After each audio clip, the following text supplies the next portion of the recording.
in America. Namaste, everybody. So I'm Dr. Rajan Sharma. I'm a psychiatrist and General Secretary of Psychiatric Association of Nepal. So today we are going to conduct a webinar related to suicide prevention, and we all know that today is World Suicide Prevention Day, September 10th of September.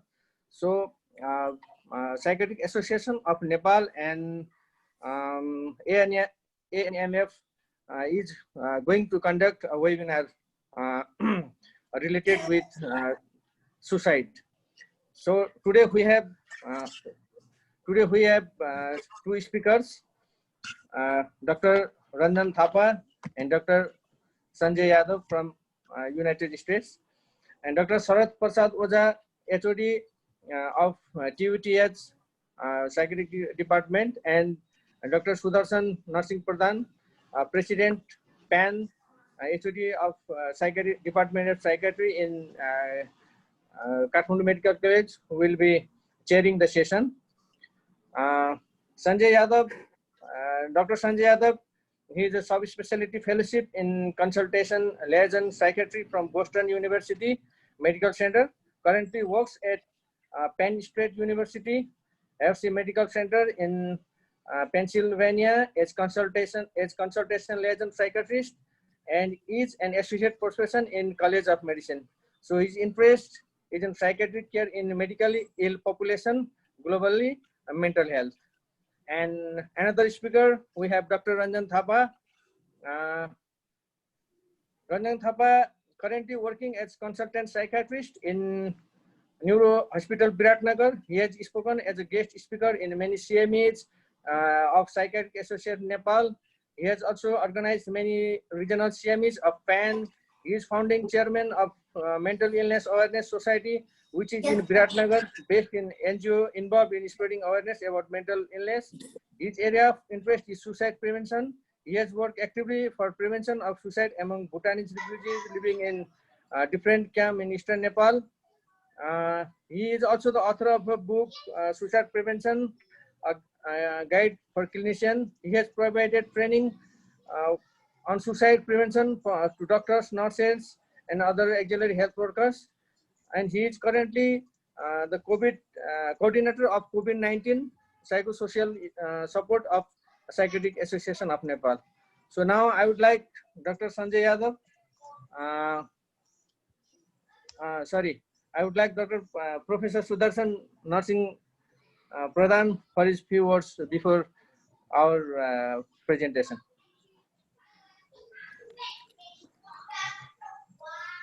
Thank you, Dr. Rajan. Today is September 10, Suicide Prevention Day. So I think this is one of the very important day for us. And in that plan, we had planned with the ANFF within American Society that making the webinar in collaboration with PAN, and with on their foundation, Dr. Sanjay is there, and from us, from PAN, the representative will be our Dr. Ranjan. So I think they will be presenting today about these. Hello, these. We are hearing, sir. So I welcome them, both of them, and the first speaker will be Dr. Sanjay, I think. Okay, Dr. Sanjay, we can proceed. Dhanyavad. Thank you. Thank you for the introduction, Dr. Pradhan, Dr. Sharma, and Dr. Ranjan. अनि आज चाहिँ मैले यो suicide prevention डेमा यहाँ अहिले अमेरिकाबाट present गर्दैछु। मैले ANMF अमेरिका नेपाल मेडिकल फाउन्डेसनलाई रिप्रेजेन्ट पनि गर्दैछु। यो पावर पोइन्ट स्लाइड छ जुन चाहिँ अङ्ग्रेजीमा लेखिएको छ, तर बोल्ने अनि प्रेजेन्ट गर्ने हिसाबले चाहिँ नेपालीमा प्रेजेन्ट गर्छु।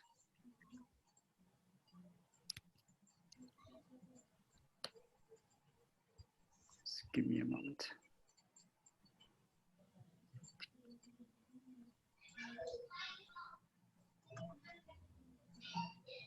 उसलाई फोन गरौँ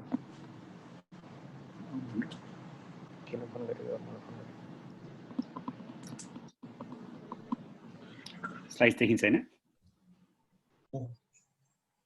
देखिन्छ अहिले सबै आइराछ हजुर welcome everyone World Suicide Prevention Day ma I think this is the day which makes us think about all more importantly about suicide तर suicide दैनिक रूपमा सबभन्दा गहन समस्याहरु मध्येमा हो हाम्रो नेपालको परिवेशमा अझ बढी कसरी हो भन्दाखेरि सुसाइडलाई मलाई हामीले सामाजिक हिसाबले सुसाइडलाई कसरी हेर्छौं अनि सामाजिक हिसाबमा पनि सुसाइडलाई एउटा पाप अनि त्यसपछि नराम्रो कर्म देखि लिएर यो निषेधित कार्य भनेर र कुनै हिसाबले क्राइमको हिसाबले र इलिगालिटीको हिसाबले हेर्दाखेरि हामीमा जुन यसलाई कलंक र लान्छनाको हिसाबले हामी जसरी हेरेर हुन्छ त्यो हिसाबले पनि यसको कुरा गर्नु इम्पोर्टेन्ट छ र हामी साइकियाट्रिस्ट भएर या मनोरोग विशेषज्ञ भएर यो मेन्टल इलनेसको पोइन्ट अफ भ्यूबाट पनि हामी आज कुरा गर्न खोज्छौँ मैले यो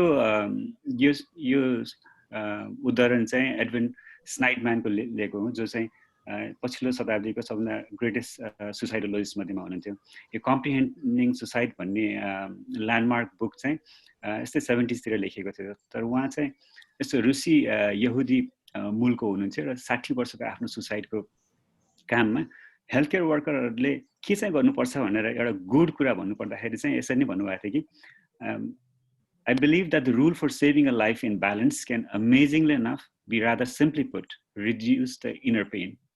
जब त्यो मनको आन्तरिक मनको पीडा हामीले बुझ्न सक्छौं अनि त्यसपछि अनि सुसाइड गर्ने आवश्यकताहरू थाहा हुन्छ अनि त्यसपछि अनि त्यो मान्छेले या त्यो व्यक्तिले जसले सुसाइड गर्न खोजेको छ त्यही सुसाइडलाई चाहिँ अर्को नाम या स्वरूप दिन खोज्छ अनि त्यसपछि मानसिक तनाव कम हुन सक्छ र मान्छेले त्यसपछि चाहिँ अर्को अल्टरनेट खोज्न थाल्छ अब छोटोमा यसरी गुड भनेको कुरा मलाई लाग्छ यो युनिभर्सल छ अनि सधैँको सन्दर्भमा यो लागू भइरहन्छ त्यही भएर आजको या हाम्रो प्रणहरू मध्येमा हेल्थ केयर वर्करले गर्नेमा चाहिँ रिड्युस द इनर पेन हो जुन हामीले बुझ्ने प्रयास गरेर सुनेर अनि करुणा दिएर हामीले गर्न खोज्छ र यो प्रण म पनि लिन्छु सुसाइड बुझ्नलाई वास्तवमा कुनै सरल बाटो छैन हैन यो हरेक किसिमको जटिल छ अनि यसको इटियोलोजीहरु पनि यति विविध छन् तर सुसाइडलाई जहिले पनि सिम्प्लिफाइड हिसाबले कमसेकम एउटा बिहेभियरल आउटकम हो व्यवहारिक उत्कर्ष हो भनेर बुझ्नुपर्छ यसलाई रोग हो भनेर हामीले बुझ्दाखेरि हामी धेरै हिसाबले गलत हुन सक्छौं मैले यो दाहिने साइडमा भएको यो स्लाइड बक्स यो बक्सहरु चाहिँ रिस्क लेभलको हिसाबले मैले यहाँ प्रेजेन्ट गरेको छु जुन तलबाट माथिसम्म हेर्नु होला अनि आई थिंक यो त्यसै अनुसार यति सिम्प्लिफाइड पनि छैन कि यसले रिस्क स्ट्रेटिफिकेसनलाई एकदमै झल्काउँछ तर सबभन्दा लोवर रिस्क भनेर भनेको चाहिँ हामीले नन सुसाइडल सेल्फ इन्जुरियस बिहेभियरलाई भन्छौं अनि जुनमा आशय चाहिँ या मर्ने आशय चाहिँ हुँदैन तर यसमा अनेकौं आत्महानिका व्यवहारहरू हुन्छन् जस्तो अब आफूले ब्लेड प्रयोग गरेर काट्ने या आफूले आफ्नो दुःखलाई फिल गर्नलाई अनि कुनै किसिमको हानि गर्ने अनि तर यसलाई चाहिँ ल अब यसमा सुसाइडको आशय छैन मर्ने आशय छैन भनेर कहिले पनि नन सिरियसली चाहिँ लिनु हुँदैन यो आफैले चाहिँ एउटा सुसाइडको व्यवहार या सुसाइड या आफूलाई आत्महत्या गर्ने व्यवहारमा परिणत गराउन खोज्छ र एक हिसाबको यो रिस्क पनि हो त्योभन्दा माथिको बक्स जसमा 5 वटा नम्बर छ त्यसलाई चाहिँ हेर्दाखेरि एउटा कमनली एकदम कमनली हुने चाहिँ विशेस टु डाई हो जुन यति कमन हुन्छ कि मान्छेहरूले आफूलाई मर्ने इच्छा गर्ने आकांक्षा गर्ने या आफूभन्दा बाहिरको फोर्सले भने मलाई पानीलाई बगाएर लग्दियोस् या कसैले मलाई टिपेर या पहाडबाट झाट्योस् भनेर तर आफैले एक्टिभली या एक्ट इन फर्दरेन्स गर्न नखोज्ने भावना चाहिँ एकदम कमन हुन्छ त्योभन्दा लेस कमन हुने तर एक्टिभली सुसाइडल थट हुने चाहिँ त्योभन्दा माथिल्लो रिस्कको कुरा हो जुनमा चाहिँ आत्महत्याका सोचहरू आइराख्ने त्यही चिजलाई तपाईले अझ इन्टेन्सिफाई गर्नुभयो भने सोचमा कुनै प्रायोजन या योजना पनि भयो भने त्यो अझ बढी हायर रिस्कको कुरा हो त्योभन्दा अझ एक माथि सोच्ने हो भने त्यो योजना सँगसँगै तपाईसँग आशय या दृढ संकल्प छ भने त्यसले रिस्कलाई अझ माथिको लेभलमा लाने भयो र यो कम्बाइन गर्ने हो भने यो प्लान र इन्टेन्ट दुइटै भयो भने चाहिँ त्यो सबभन्दा हाइएस्ट जसमा भयो। तर त्यो हुँदाहुँदै पनि मान्छेहरू सुसाइड अटेम्प्ट चाहिँ गरिहाल्दैन र सुसाइड अटेम्प्ट गर्नलाई चाहिँ त्यसमा पनि अनेक इन्टरप्सन हुन्छ। कहिले चाहिँ कोही मान्छे आएर सुसाइडको प्लानिङ गरिरहेछ, प्रिपरेटरी बिहेभियर गरिरहेछ, तर कसैले आएर रोकिदिन सक्छ। तर इभेन्चुअली सुसाइड अटेम्प्ट हुने चाहिँ अब यसरी नै वान वे स्ट्रिट जस्तो तलदेखि माथि हुने भन्दा पनि एकछिनमै पनि कुनै आवेशमा आयो, कुनै इम्पल्सिभमा आयो अनि एकाएक कुनै अटेम्प्ट हुनसक्छ। अटेम्प्टमा चाहिँ यो लगभग हुन्छ कि त्यसमा मर्ने आशय चाहिँ नन जिरो छ र तपाईँले अटेम्प्ट भने चाहिँ इन्टरभेन्सन गर्नु भएन या रेस्क्यु गर्नु भएन भने त्यसले मृत्युमा परिणत हुन खोज्छ, त्यसलाई चाहिँ एक्चुअल अटेम्प्ट भन्ने हो।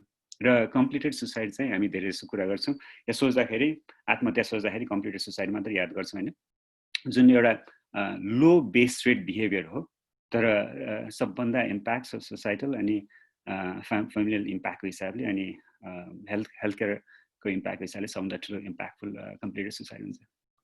अब यो डिफ्रेन्ट सुसाइडले यसरी नै वान वे स्ट्रिट जस्तो नजाने भएर तर रफली हेर्दाखेरि मैले तलको स्लाइडमा जस्तो देखाएको छु लो इन्टेन्सिटी चाहिँ प्यासिभ डेथ विशेषमा हुन्छ भने चाहिँ कम्प्लिटेड सुसाइड चाहिँ हाइएस्ट इन्टेन्सिटीको सुसाइडल एक्सप्रेसन हो।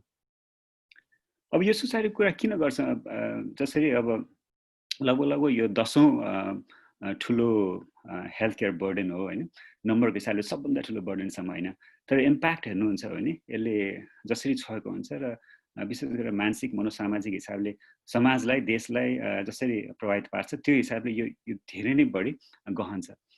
यो फ्याक्ट्सहरू अब तपाईँले धेरै ठाउँमा देख्नु होला होइन, सुसाइड अब त्यो एज ग्रुपको हिसाबले चाहिँ युवा वर्गमा एकदमै बढी कमन छ अनि लगभग 1 मिलियन मान्छेहरू हरेक वर्ष सुसाइड गर्छन्। त्यो मापमा हेर्दाखेरि चाहिँ लगभग 40 सेकेन्डमा एकजना मान्छेले सुसाइड गरेर मृत्यु भइरहेको हुन्छ।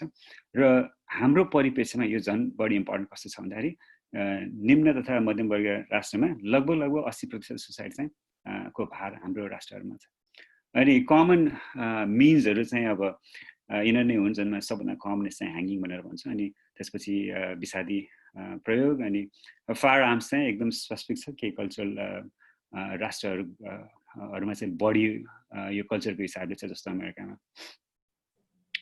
तर यो नेक्स्ट स्लाइड चाहिँ मैले नेपाललाई प्रिफेस गर्न खोजेँ जुनमा हामीले लोवर इन्कम कन्ट्रिजमा चाहिँ 80% भार छ भने दक्षिण एसिया र दक्षिण पूर्व एसियाको 14-15 वटा देश मिलाएर लगभग 5 भागको 2 भाग भने 40% जस्तो भार चाहिँ हाम्रैमा छ। अब यो रिप्रेजेन्टेसन एकदमै जरुरी छ हामीले बुझ्नलाई, किनभने यसले के भन्छ कि हामीले धेरै जस्तो युनिभर्सल रिस्क फ्याक्टरहरू जसरी संसारभरिको भनेर हेरेर हुन्छ नि, तर हाम्रो आफ्नै सामाजिक अनि मानसिक परिवेशको रिस्क फ्याक्टरहरू आई थिङ्क धेरै इम्पोर्टेन्ट कुराहरू छन् जुन हामीले बुझ्न सकेका छैनौँ होला। किनभने यसरी अरू पनि मेन्टल इलनेस र मेन्टल हेल्थ ग्याप धेरै भएको देशहरूमा र पवर्टी पनि धेरै भएको देशमा यदि मेन्टल इलनेस यदि सुसाइड कम हुन्छ भने र हाम्रोमा बढी छ भने हाम्रो केही स्पेसिफिक युनिक फ्याक्टर्सहरू होला है। अनि यो मैले सेकेन्ड यो जुन ठुलो स्लाइड यहाँनिर बिचमा राखेको छु त्यसमा खास 1990 र 2017 को कम्पेरिजन छ। एउटा टड्कारो देखिने कुरा तपाईँले देख्नुहुन्छ श्रीलङ्का माथि छ होइन, अनि श्रीलङ्का हाम्रो छिमेकी मुलुक हो। यो 30 वर्ष अगाडि श्रीलङ्कामा हामीले सुसाइड रेट हिसाब गर्दाखेरि जहिले पनि 100,000 को बेस रेटमा गर्छ होइन, अनि त्यति बेला श्रीलङ्कामा 40 जना 40 थियो सुसाइड रेट पर 100,000। त्यो यो 30 वर्षमा उनीहरूले गरेको अनेक इन्टरभेन्सन विशेष गरी यो विषादीहरूलाई सेफ राख्ने र यसको बिक्रीमा नियन्त्रण गर्ने गरेर अहिले 20 मा झारेको छ होइन। अनि तपाईँले दायाँतिर देख्नुहुन्छ अहिले यो तलको एक्सिस चाहिँ 2017 को एक्सिस हो होइन, जुनमा धेरै जसो देशहरू यो लेसोथो अनि धेरै आइल्यान्ड नेसनहरू छन् होइन, तिनीहरूको अहिलेको रेट बढी छ। तर यो मैले नेपाल चाहिँ तपाईँ देख्नुहुन्छ बायाँतिरको कुनामा एकदम कम बेस रेट भएको देखिन्छ, जुन अहिलेको हिसाबले हेर्नुहुन्छ नि 12 देखि 14 जस्तो यो पछिल्लो 5-10 वर्षको आँकडामा 12 देखि 14 पर 100,000 को नम्बरमा देखाउँछन् होइन। अनि त्यो एक हिसाबले इल्युजन हो, किनभने त्यहाँनिर तपाईँ देख्नुहुन्छ होला त्यो चाहिँ एज एडजस्टमेन्ट भएको छैन। अनि एज चाहिँ अब हाम्रो रिलेटिभली यङ्गर एज ग्रुप छ, अनि यङ्गर एज ग्रुपमा हाम्रो नेपालमा अझ बढी सुसाइड भइरहेको छैन। अनि स्पेसली अनि फिमेल यङ एजमा बढी भइरहेको छैन त्यो एज एडजस्ट गर्दाखेरि WHO ले 2012 र 2014 मा एडजस्ट गर्दाखेरि नेपालको आँकडा चाहिँ एकदम कहाली लाग्दो छ जुन म नेक्स्ट स्लाइडमा देखाउँछु यो दायाँ साइडमा अमेरिकाको एउटा सिम्प्लिफाइड चित्रण हो जुन अमेरिकामा अनि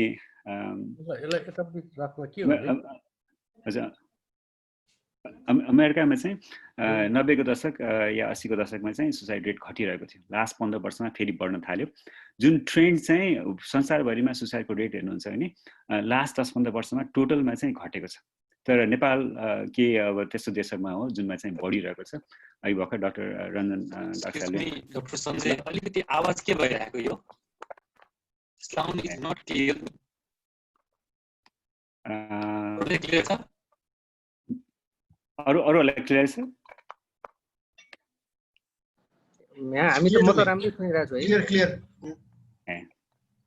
हजुर त्यसो भए म कन्टिन्यू गर्छु हजुर कन्टिन्यू सर हजुर कन्टिन्यू अनि यो ट्रेन्ड चाहिँ नेपालमा बढिरहेको छ जुन अहिले कोभिड-19 को परिप्रेक्षमा तपाईले सुनिराख्नु भयो होला हैन हाम्रोमा देशमा 15 देखि 16 जना मान्छेले प्रत्येक दिन गरिरहेछन् भने अहिले त्यो बढेर 17-18 मा पुगेको छ हैन र यो विश्व परिप्रेक्षमा हेर्नुहुन्छ भने यो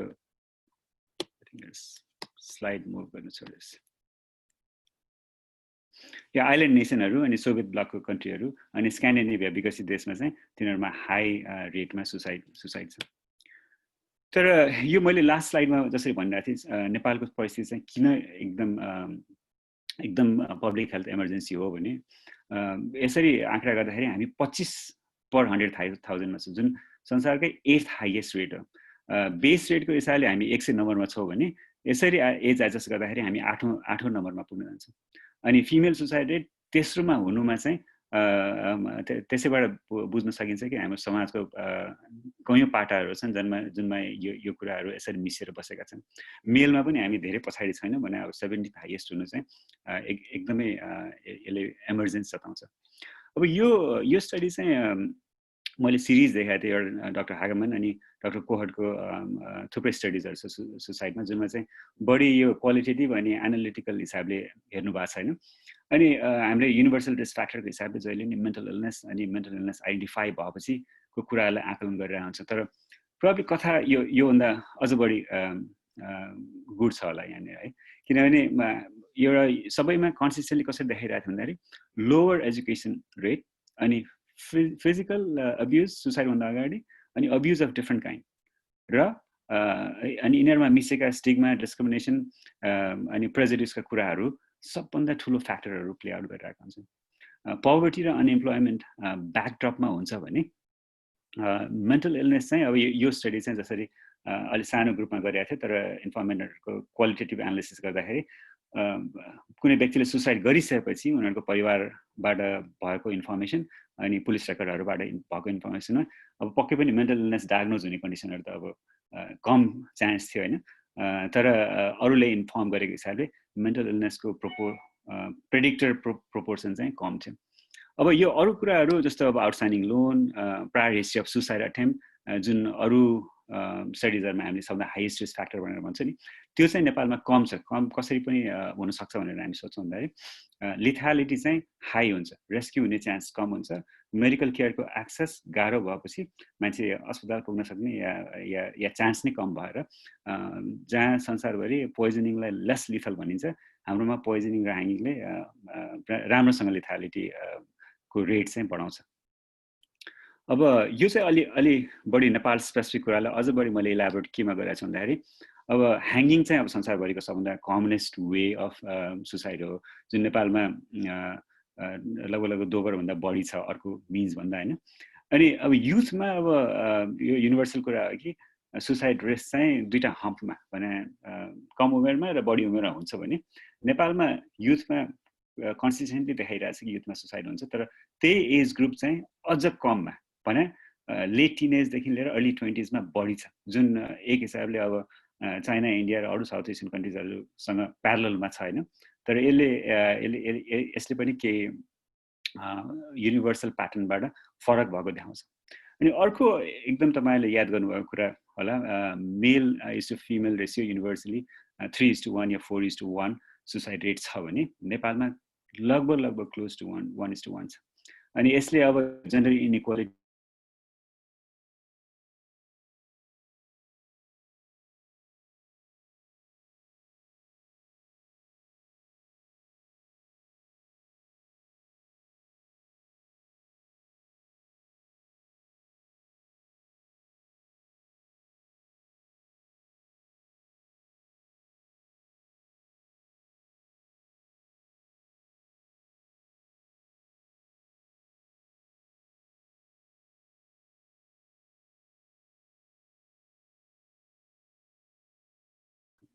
रेमिटेन्स ले गर्दाखेरि आय स्रोतहरू अलिक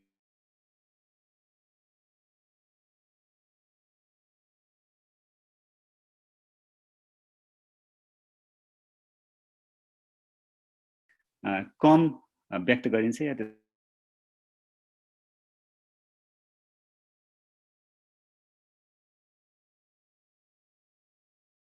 धेरै हिसाबले नेपाल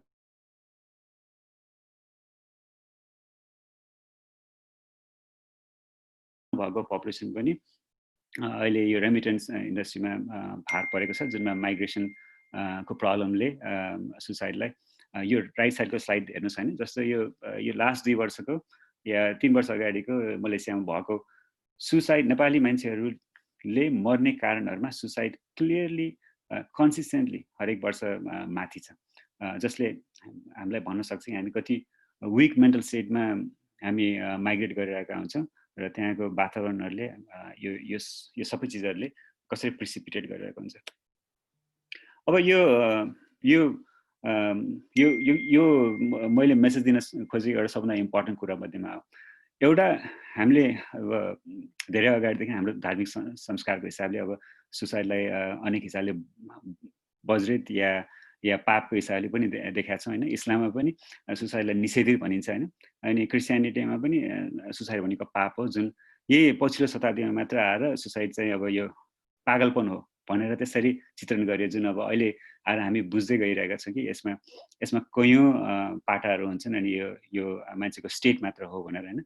तर नेपाल चाहिँ अब यस्तो 25 वटा देशहरूमध्ये हो जहाँनिर अहिले पनि सुसाइड क्रिमिनलाइज छ। अनि अब त्यही इन्डियामा डेमोक्रेसी आएको 70 वर्ष भयो हैन, उनीहरू पनि डिक्रिमिनलाइज गरेको यही 2017 मा मात्र। त्यो हिसाबले हामी कति पछाडी छौँ यो कुरामा, र कुनै एक्सनलाई जुन चाहिँ आफ्नो दुःखमा परेर गरेको एक्सनलाई तपाईले क्रिमिनलाइज गर्नुभयो भने त्यसको बारेमा हामी कति कुरा गर्न खोज्छौँ त। अनि त्यसले पनि बताउँछ कि हामी किन यस्तो कुरामा चुप हुन्छौँ र किन हामी एक्सन लिँदैनौँ। हागेमैनको अर्को स्टडीले सुसाइड सर्भिलेन्सको कमजोरीलाई एकदमै झझल्को पारेको छ हैन, जुन अब हामीले बुझ्न सक्छौँ हाम्रो स्रोत विहीन भएको या स्रोत कमी भएको राष्ट्रमा त्यो कुराहरू किन गाह्रो छ भनेर। तर यो तपाईले पनि देख्नुभयो होला, यो रिसेन्टली पब्लिस भएको सुसाइड मेथड्सको यसले हाइलाइट गर्छ हैन। 1 नम्बर प्रोभिन्स र 5 नम्बर प्रोभिन्स चाहिँ अरूभन्दा अत्याधिक थियो हैन, एउटा त पपुलेसन बेस पनि हो, तर कयौं रिजनल फ्याक्टरहरू पनि छन् हैन। र कन्सिस्टेन्टली देख्नुहुन्छ कि ह्याङ्गिङ सबभन्दा कमन हो, फिमेलमा पोइजनिङ अलि बढी हुन्छ र पनि दुवैमा कन्सिस्टेन्टली ह्याङ्गिङ सबभन्दा कमन छ। अब यो रिस्क फ्याक्टर्सहरू हामीले रिस्क असेसमेन्ट गर्छौँ हैन सुसाइडको, अनि सरसर्ती हेर्दाखेरि यसरी क्लासिफाई गर्न मिल्छ हैन। मैले सुरुको स्लाइडमा जसरी पहिला सुसाइडको व्यवहारहरू बुझ्न खोज्नु, अनि सुसाइडको कथनमा यो कुन लेभलको डिग्रीको रिस्क हो भनेर बुझिसकेपछि अनि त्यसपछि अनि खोज गर्ने कुराहरूमा चाहिँ अब previous history of suicide attempt सबभन्दा कन्सिस्टेन्टली हाइएस्ट मानिन्छ, जुन नट नेसेसरी नेपालमा त्यो लागू हुन्छ होला हैन, किनभने अरू फ्याक्टरहरू बढी स्ट्रङ्गर छ। र फ्यामिली हिस्ट्री अफ सुसाइडलिटी चाहिँ अब बायोलोजिकल सिद्धान्तको हिसाबले एकदम इम्पोर्टेन्ट छ, त्यो त्यसको हेरिटेबिलिटी फ्याक्टर धेरै स्ट्रङ छ। अनि डेमोग्राफिक रिस्क फ्याक्टरमा हामीले अब जस्तो अब जेन्डरमा चाहिँ युनिभर्सली मेल बडी रिस्क फ्याक्टरमा, अनि एज ग्रुप जसरी भने दुईटा एक्सट्रिम्स अफ लाइफमा, जुन नेपालको केसमा चाहिँ यङ्गर पपुलेसनमा, अनि म्यारिटल स्टेटस जुन अब आर्ग्युएबल छ नेपालको परिस्थितिमा कि म्यारेजले धेरै किसिमको हिंसा भायोलेन्स अनि अब्युजहरू जन्माउँछ हैन। अनि जुन एकदमै बुझ्नु जरुरी छ कि कयौं ग्रामीण क्षेत्रमा या ग्रामीण केसमा चाहिँ त्यो प्रोटेक्टिभ नहुन सक्छ।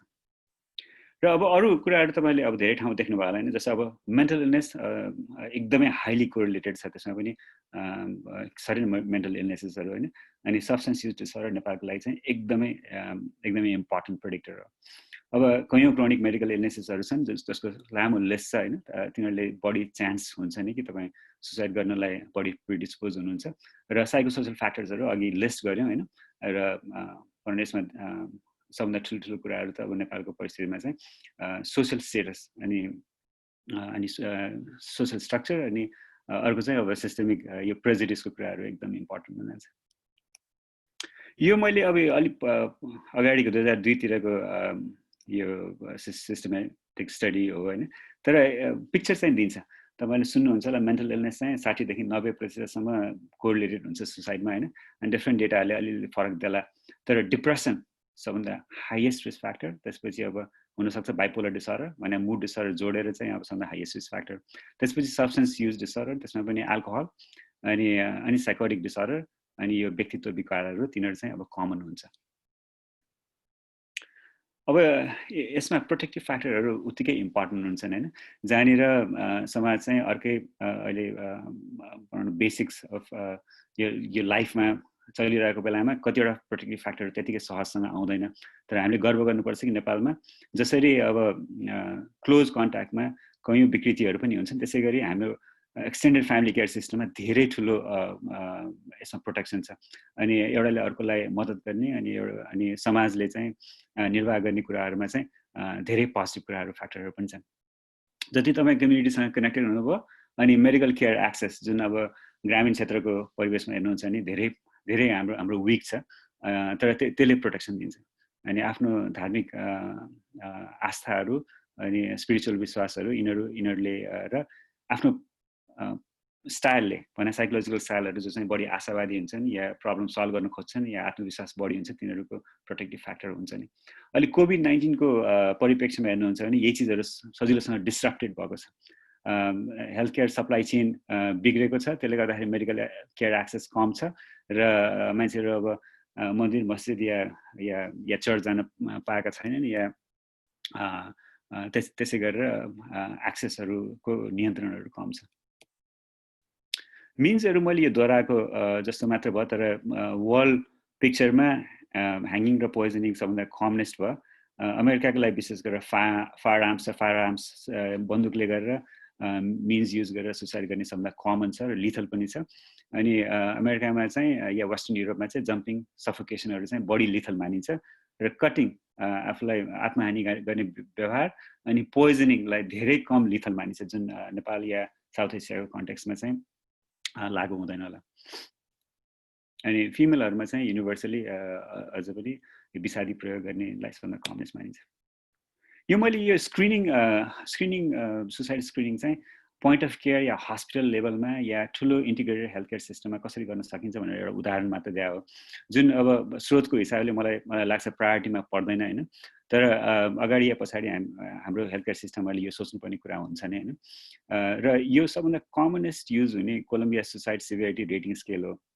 यसले सबै कुराहरूलाई लिन नसके पनि यो क्विक 1-2 मिनटमा गर्न सक्ने स्क्रिनिङ हो, जुन तपाईँ देख्नुहुन्छ होला। माथिको पहेँलो बक्स चाहिँ लो रिस्क भनेर, जहाँनिर सुसाइडको भावना इच्छाहरू हुन्छन् अनि नउठौँ भन्ने जस्तो सोच हुन्छ, या विचारहरू आइ मात्र हुन्छन्, तिनीहरू चाहिँ अब लो रिस्क भए। अनि यो अरेन्ज बक्स चाहिँ यदि तपाईँले सोच्न थाल्नुभयो अनि योजना पनि बनाउन थाल्नुभयो भने त्यो मोडरेट भयो। तर हाई रिस्क चाहिँ जब तपाईँले प्रिपेयर गर्न थाल्नुभयो अनि तपाईँसँग इन्टेन्ट पनि आशा पनि धेरै छ, र तपाईँले रिसेन्टली भने अब यो पछिल्लो 3 महिनामा त्यस्तो कुनै व्यवहार गर्नुभएको छ भने त्यसलाई हाई रिस्कमा मानिन्छ। अब यो सिम्प्लिफाइड भर्सन भयो, तर यसले मात्र पनि स्क्रिनिङले मात्र पनि धेरै प्रिभेन्टेटिभ एक्सन हुनसक्छ, जुन अहिले डाक्टर रञ्जनले अहिले इन्टरभेन्सनको कुराहरूमा अझ बढी विस्तार गर्नुहुन्छ होला। धेरै कुराहरू कुन हिसाबले प्रिभेन्सन र इन्टरभेन्सन गर्न सकिन्छ। मैले यो अब हामी हेल्थ केयर वर्करहरूमा गरिरहेको यो वेबिनार भएको हिसाबले चाहिँ यो छुन एकदम इम्पोर्टेन्ट जस्तो लाग्यो होइन। रिस्क फ्याक्टरको हिसाबले चाहिँ, प्रोफेसनल रिस्क फ्याक्टरको हिसाबले चाहिँ डाक्टरहरू कन्सिस्टेन्टली सबभन्दा, डाक्टर नर्सहरू हेल्थ केयर वर्करहरू कन्सिस्टेन्टली सबभन्दा हायर रिस्कमा मानिन्छन्। फिजिसियनहरू अमेरिकामा चाहिँ अरू कुनै प्रोफेसनको तुलनामा 60-70% बढी चान्स छ कि सुसाइड रिस्कमा हुन्छन् र त्यसमा नि पर्टिकुलरली फिमेल फिजिसियनहरू जसरी अब अरू अघि नेपालकै बेसिसमा भन्यो होइन मेल र फिमेल 4:1 छ भने डाक्टरहरूको हकमा चाहिँ या फिजिसियनहरूको हकमा चाहिँ मेल र फिमेलको रेसियो लगभग 1:1 छ जसले फेरि यो हेल्थ केयरको कल्चरलाई पनि जताउँछ होला होइन र अब हामीले बुझ्न सक्छौँ फिजिसियनहरू किन रिस्कमा हुन्छन् भनेर कतिवटा चाहिँ अब इनहेरेन्ट फ्याक्टरहरू हुन्छन् जसरी स्टिग्मेटाइज हुन्छन् या मेन्टल इलनेस चाहिँ अरूसँग कुरा गर्नु हुँदैन मैले विकनेस देखाउनु हुँदैन म भनेको सबैको लागि हो मैले यो सबै भारहरू ग्रहण गर्नुपर्छ मेरोमा ड्युटीको सेन्स यति स्ट्रङ हुन्छ या पर्फेक्सनिस्ट क्यारेक्टरिस्टिक्सहरूले गर्दाखेरि बर्नआउटको एक्सपोजर अनि चान्सेस चाहिँ अब डिप्रेसनहरू जुन चाहिँ आफ्नै हेल्प सिकिङ बिहेभियर चाहिँ विक हुन्छ अनि त्यस्तो कुराहरूले सुसाइडालिटी बढी देखिन्छ अब स्पेसियालिटीको हिसाबले अब साइकियाट्रिस्ट एनेस्थेसियोलोजिस्ट जिपीहरू युनिभर्सली सबभन्दा हायर रिस्कमा मानिन्छन् डाक्टरहरू मध्येमै है अनि मैले एउटा दुईवटा स्टडिजहरू रिसेन्टली नेपालमै भएको स्टडिजहरू पनि हेरेको थिएँ जुनमा चाहिँ रेजिडेन्ट ट्रेनिज अनि मेडिकल स्टुडेन्ट्सहरूमा सुसाइडल थट्सहरू फेयरली कन्सिस्टेन्टली भनौँ न यो कन्सिडरेबल लेभलमा देखेको छ दुईवटा स्टडिजमा 4 to 6% विद्यार्थीहरू मेडिकल स्टुडेन्ट्सहरू लास्ट 2 हप्तामा सुसाइडल थट्स बोकिरहेका थिए भनेर यो बुझ्न सकिन्छ कि यो कतिको कमन छ अनि त्यसै गरी अब यो वर्ल्ड उसमा पनि यो एज ग्रुपमा सुसाइड सेकेन्ड हाइएस्ट रिजन हो यो एज ग्रुपको मान्छे मर्नेमा भने एक्सिडेन्ट पछि रेजिडेन्ट र मेडिकल स्टुडेन्टहरूको मर्ने कारण चाहिँ सुसाइड सबभन्दा सेकेन्ड मोस्ट कमन वेस्टर्न वर्ल्डमा छ अब यसले पनि जताउन सक्छ कि यो कति यो हिडन कुरा हो जुन हामी बोल्दैनौँ अनि यसमा हामी आफैमा हामी डाक्टरहरू या साइकियाट्रिस्टहरू आफैमा यति धेरै स्टिग्मेटाइज छौँ यो कुरा गर्नलाई अब यो दुईवटा स्लाइड चाहिँ म मिथ्स र फ्याक्ट्सहरू मलाई एकदमै इम्पोर्टेन्ट लाग्छ यो मैले अरूमा पनि डाक्टर रञ्जनले भनेको पनि मैले सुनेको थिएँ अनि त्यसपछि उहाँले नि यो उहाँबाट नि यो स्लाइड फेरि बढो गरिरहेको छैन यो एकदमै विद्यमान मिथ्याहरू मध्येमा हो कि यदि मान्छे एकदम दृढ सङ्कल्पित छ म मर्छु नै भनेपछि कसैले रोक्दैन भनेर अब यो फ्याक्ट अलमोस्ट फ्याक्ट यसको के हो भन्दाखेरि एउटा सबभन्दा कमन साइकोलोजिकल स्टेट सुसाइडमा के हो भन्दाखेरि एम्बिभलेन्स अनि एम्बिटेन्डेन्स मान्छे दुविधामा हुन्छ मान्छे स्ट्रेट वान वे स्ट्रिट जस्तो म मर्छु भनेपछि एक हिसाबले एक अरू हिसाबले त्यो मात्र सोच्ने भन्ने कम हुन्छ अनि सबैको चान्सेस छ कि यो चिजहरू यस्तो भावनाहरू वेभर हुन्छ अर्को मिथ चाहिँ के भन्दाखेरि मान्छे जो सुसाइडबाट मर्छ ऊ चाहिँ वास्तवमा सुसाइडबाट मर्न खोज्छ होइन उसले वास्तवमा उसले मद्दत खोजिरहेको हुँदैन यो कयौँ स्टडीले बारम्बार देखाएको छ कि होइन विशेष गरेर हेल्थ केयर सिस्टम स्ट्रङ भएको ठाउँहरूमा चाहिँ हेल्थ केयर सिकिङ बिहेभियर या कसैबाट मद्दत माग्न खोज्ने चाहिँ यो पछिल्लो केही महिना या केही हप्तामा कयौँ हिसाबले गरिरहेका हुन्छन् जुन हामीले देख्न सकेका हुँदैन अब यो पनि स्टिग्माले गर्दाखेरि नै यसरी एनहान्स भएको जुन चाहिँ हामीले मेटाउन खोज्नुपर्छ अर्को मिथ चाहिँ अब जसले बोल्छ त्यसले गर्दैन है भनेर भन्ने एकदमै चलन छ अनि यो चाहिँ तपाईँले देख्नु होला नि अहिले डाक्टर रञ्जनले अहिले फेरि एक्सप्लेन गर्नुहुन्छ होइन कयौँ वार्निङ बिहेभियर्सहरू हुन्छन् जुन तपाईँले सजिलैसँग पिकअप गर्न सक्नुहुन्छ र जति तपाईँले भनौँ न यो कुराहरू यो जति नजिकमा हुनुहुन्छ या जति मान्छेलाई तानेर बोलाउन सक्नुहुन्छ वार्निङ बिहेभियरहरू धेरै देख्न सक्नुहुन्छ अनि अर्को यो फाइनल मैले मिथ भन्न खोजेको चाहिँ talking about suicide may give someone the idea यो चाहिँ सबभन्दा मेटाउनु पर्ने मिथ्या यो हो सुसाइडले अनि कयौँ स्टडिजहरूले देखाएको छ कि तपाईँले बोलेर मान्छेको विचार या आइडियाहरू बढ्ने होइन अनि एक हिसाबले त्यो स्क्रिनिङ हुन्छ जुन अब कयौँ स्टडीले देखाइसकेको छ कि तपाईँले त्यसरी स्क्रिन गर्दाखेरि वास्तवमा डिप्रेसन भेटिएको राम्रै प्रोपोर्सनमा हुन्छ अनि त्यो चाहिँ सबभन्दा इम्पोर्टेन्ट कुरा हो कि हामी सुसाइडको बारेमा बोल्नलाई ओके छौँ अनि बोल्नुपर्छ र म अब यो सकाउन खोजिरहेको छु जुनमा एउटा सानो केस मैले यो प्रेजेन्ट गरेर एकछिनलाई यो रिस्क असेसमेन्ट कसरी गर्ने यो कुराहरूलाई कसरी फेरि दोहोऱ्याएर हेर्ने भनेर मैले यो सर यो भन्न खोजिरहेको छु अनि यो अब कुनै रियल केस होइन तर मिक्सचर अफ सिचुएसनहरूको कुरा हो अब यो 24 वर्षको महिला जसले आफैलाई आफ्नो उसमा आफूलाई दलित भनेर निर्धारण गरिन् हैन, उहाँ चाहिँ मेटासिट खाएर अनि प्राइमेरी हेल्थ केयर सेन्टर भने अब सब हेल्थ पोस्ट भन्दा माथि तर जिल्ला अस्पताल भन्दा तल यस्तै 4 नम्बर प्रोभिन्समा उहाँ पुग्नुभयो। उहाँलाई रेस्क्यु गरेर पुर्याइयो अनि मान्छेले गाउँको मान्छेले भेटेर अनि जुन चाहिँ अब एउटा सानो नगरको ठ्याक्क बाहिरको गाउँमा उहाँ हुनुहुन्थ्यो हैन। अनि उहाँ अब त्यहाँ अर्गानिक फस्फेट पोइजनिङको केही उपचार गराउने जुन मेडिकल अफिसरले प्रयास गर्नुभएको थियो हैन। त्यसपछि उहाँले सोधेपछि म चाहिँ अब सुसाइडल छैन भनेर भन्नुभयो। अनि अब त्यो कुरा पनि तपाईले हेर्न सक्नुहुन्छ कि मान्छेहरू हामी कसरी असेस गर्न सक्छ कि कसैले सुसाइडल छ या छैन, या अब नेक्स्ट फ्यु डेजमा कतिको हायर रिस्क हुन्छ। अनि मान्छेको जुन चाहना हुन्छ कि मैले अरूलाई सुसाइडल छु भनेर भनेपछि मैले अरूलाई दुखी पो बनाउँछु कि भार पो दिन्छु कि भनेर, अनि धेरै सम्भावना हुन्छ कि मान्छेले त्यसपछि म सुसाइडल छैन भनेर भन्ने। अनि अब यसको इमिडिएट प्रिसिपिटेटिङ कुरा चाहिँ उहाँले 2-3 दिन अगाडि एउटा छिमेकीलाई कमसेकम भन्नुभएको थियो कि मेरो अब कोही बाँकी रहेन, मलाई लाग्छ कि म नभए पनि हुन्थ्यो भनेर। अब उहाँले अरू कुराहरू के भन्नुभयो होला, या म मर्छु नै या यस्तो मेरो प्लान छ भनेर हैन, त्यो इन्फर्मेसन चाहिँ हामीसँग छैन। तर यसरी प्रकट गर्नुभयो। उहाँको छोरी जो 1 वर्षको उमेरकी थिए 3 महिना पहिला यस्तै एकदमै नराम्रो डायरिया भएर अनि त्यसपछि अनि बित्नु भएको थियो। उहाँको साइकाट्रिक कन्ट्याक्ट हुने अब तपाईले देख्न सक्नुहुन्छ हाम्रो मेन्टल हेल्थ ग्याप भएको ठाउँमा यो ट्रिटमेन्ट फेसिलिटी कम भएपछि अब उहाँको कुनै त्यस्तो खालको त्यस्तो थिएन। हामीलाई थाहा पनि छैन कि उहाँ पहिला डिप्रेस हुनुहुन्थ्यो कि हुनुहुन्थेन, तर केही धामी झाँक्रीहरूसँग चाहिँ पहिला देखाउनु भएको थियो। अनि त्यस्तो पहिलाको सुसाइड अटेम्पको कुनै हिस्ट्री थिएन। उहाँलाई कुनै किसिमको यस्तै बातको समस्या चाहिँ थियो जुन कम उमेरमै आएको थियो। उहाँ 7 कक्षासम्म पढ्नु भएको थियो। उहाँको एकजना मान्छेसँग प्रेम भयो अनि त्यो मान्छेले चाहिँ उहाँले चाहिँ आफूलाई म उच्च कास्टको हुँ भनेर उहाँले यसरी आफूलाई परिचित गर्नुभयो। उनीहरू जसरी तसरी विवाहित भए, तर घरमा पुगेपछि उहाँको सासु ससुराले एकदमै बेखुसी हुनुभयो। 2 वर्षको विवाह पश्चात अब श्रीमान चाहिँ साउदी अरब जानुभयो। घरमा एकदमै धान्न सकिँदैन, गरिबी धेरै भयो भनेर। र त्यसपछिको केही दिनपछि उहाँ लगातार यो भर्बल अनि त्यसपछि यो शारीरिक दुराचार अनि भाइलेन्स उहाँले सहनुभयो भने सासु ससुराबाट। धेरै जसो चाहिँ बच्चा कसरी मर्यो र कुन जातको हो भनेर यस्तो कुराहरूबाट। अनि एउटा फ्यामिली हिस्ट्री चाहिँ अब यो एकदम टड्काएर छ कि यहाँ उहाँको 8 वर्षको उमेरमै उहाँको बुवाको मृत्यु सुसाइडबाटै भएको थियो। अब यसलाई सरस्वती हेर्ने हो भने अब कयौँ फ्याक्टरहरू हामी युनिभर्सल रिस्क फ्याक्टर्सहरू हामी सोध्छौँ हैन। जस्तो अब prior history of suicide attempt छैन हैन।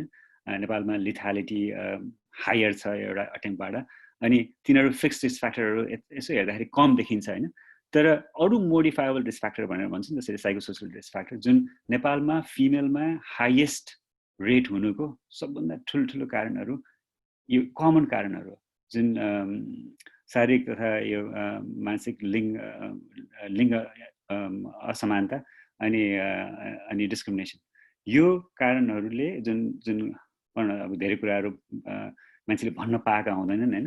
अनि पुलिस रेकर्डमा यस्तो कुराहरू उल्लेख पनि हुँदैन। अनि त्यसपछि धेरै मान्छेहरू अस्पताल या हेल्थ केयर सिस्टम सेक्टरसम्म पुग्न पनि पाए हुँदैन। अनि तिनीहरू बढी विद्यमान छन्। अनि मलाई त्यसरी लाग्छ कि हाम्रोमा अरूभन्दा किन बढी त्यसरी नै एज अनि मेन्टल इलनेस अनि पवर्टीलाई पनि तपाईँ एडजस्ट गरिसक्नु भयो पनि यो कुराहरू चाहिँ विद्यमान भएर हाम्रोमा रेट बढी छ भनेर। अब यसैलाई तपाईँले अहिलेको यो सुसाइड रिस्क फ्याक्टरमा हेर्न खोज्नुभयो भने अब देख्न सक्नुहुन्छ कि उहाँले विस टु डाई गर्नुभएको थियो, तर कम्प्लिट यो एक्चुअल अटेम्प्ट हुनलाई उहाँलाई धेरै बेर लागेन। यदि हामीसँग सबै इन्फर्मेसन यति नै हो भने उहाँ 1 नम्बर स्टेपबाट 4 नम्बरमा या 3 नम्बरमा पुग्नलाई उहाँलाई धेरै बेर लागेन। जुन अब धेरै केसमा त्यस्तो हुन्छ, मान्छेहरूले धेरै प्रिपरेटरी एक्टहरू गरेर आउँछन्, तर एउटा सुसाइडल थट एउटा एपिसोडमा आएपछि धेरै समय लाग्दैन कि सुसाइड अटेम्प्ट गर्नलाई चाहिँ धेरै समय लाउँछन् भनेर, जो चाहिँ हाइली भल्नरेबल हुन्छ। यो मैले अब यो स्लाइडबाट एन्ड गर्न खोजिरहेको छु, जुन मलाई भनौँ न कयौँ संस्कारहरूमा यो कुराहरू धेरै हिसाबले भनिएका छन् होला। Only when it is dark enough then you can see the stars. अब यो मार्टिन लुथर किङ अनि पछि गएर यो एमर्सनले पनि विभिन्न हिसाबले यही कुरालाई प्रश्न पार्नु भएको थियो हैन। तर सुसाइडको केसमा मलाई एकदमै यो एकदमै सान्दर्भिक लाग्छ। मान्छेहरू एकदम निष्पट्ट अन्धकारमा एकदम नजिक पुगेपछि अनि हामीले या हेल्थ केयर वर्करले त्यो बुझ्न सक्नु पर्यो या त्यो देखाउन सक्नु पर्यो कि त्यहाँ स्टार्स छ जुन त्यति बेला मात्र कोहीको दुर्भाग्य त्यस्तो हुन्छ कि त्यति बेला मात्र देख्न सक्छन् हैन। यो स्नाइडरम्यानको म कथनमा फेरि जान्छु कि हाम्रो सबै किसिमको आवश्यकताहरू छन् जुनमा अब भौतिक आवश्यकता, व्यावहारिक अनि यो मनोसामाजिक आवश्यकताहरू छन्। तर अब यो सबै आवश्यकताहरू कुनै आवश्यकताहरू पूर्ण भएन भने अनि मान्छेले कहिलेकाहीँ सुसाइड रोज्छ, जहाँ चाहिँ अब यो छुट्टिएको माया होस् या टुटेको भत्केको यो सम्बन्धहरू होस् या आफूले नियन्त्रण गर्न नसकेको समयहरू होस् या आफ्नो स्वरूपलाई चाहिँ प्रति चाहिँ अब आफूले चित्त बुझाउन नसकेको होस्, त्यस्तोमा मान्छेले सुसाइड रोज्छ, जहाँ हामीले त्यो इनर पेनलाई हामीले बुझ्न या सुन्न सक्नुपर्छ। अनि त्यो चाहिँ अब हाम्रो हेल्थ केयर वर्करको रोल हो। म यो वर्ल्ड सुसाइड प्रिभेन्सन डेमा एउटा मेसेज चाहिँ म फेरि कन्सल्टेट गर्न खोज्छु कि हामी it's okay to talk about suicide. अनि त्यो आई थिङ्क जहिले पनि सान्दर्भिक हुन्छ होला, तर जुन समाजमा हामीले यसलाई क्राइमको रूपमा या पापको रूपमा देखिरहेको छौँ या त्यहाँ बुझ्न सक्छौँ यहाँ कस्तो भएछ सुसाइडको बारेमा कुरा गर्नलाई होइन, अनि त्यो सहज वातावरण बनाउनुपर्छ र हामीले कुरा गर्नुपर्छ। म यही एन्ड गर्छु है।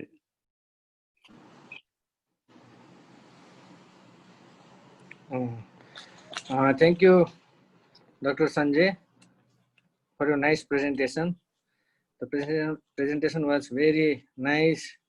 You easily presented all the slides and it was very easy to understand, easy to remember. Thank you very much. Now I would like Dr. Ranjan Thapa to continue to proceed his presentation. Please, Dr. Ranjan. Dr. Ranjan? I'm unmuting myself. Hi, am I audible? Yeah. Thank you. धन्यवाद doctor सञ्जयलाई उहाँले आफ्नो presentation गरेर गइसक्नुभयो। अब म के बोल्न गइरहेको छु सुसाइडको बारेमा।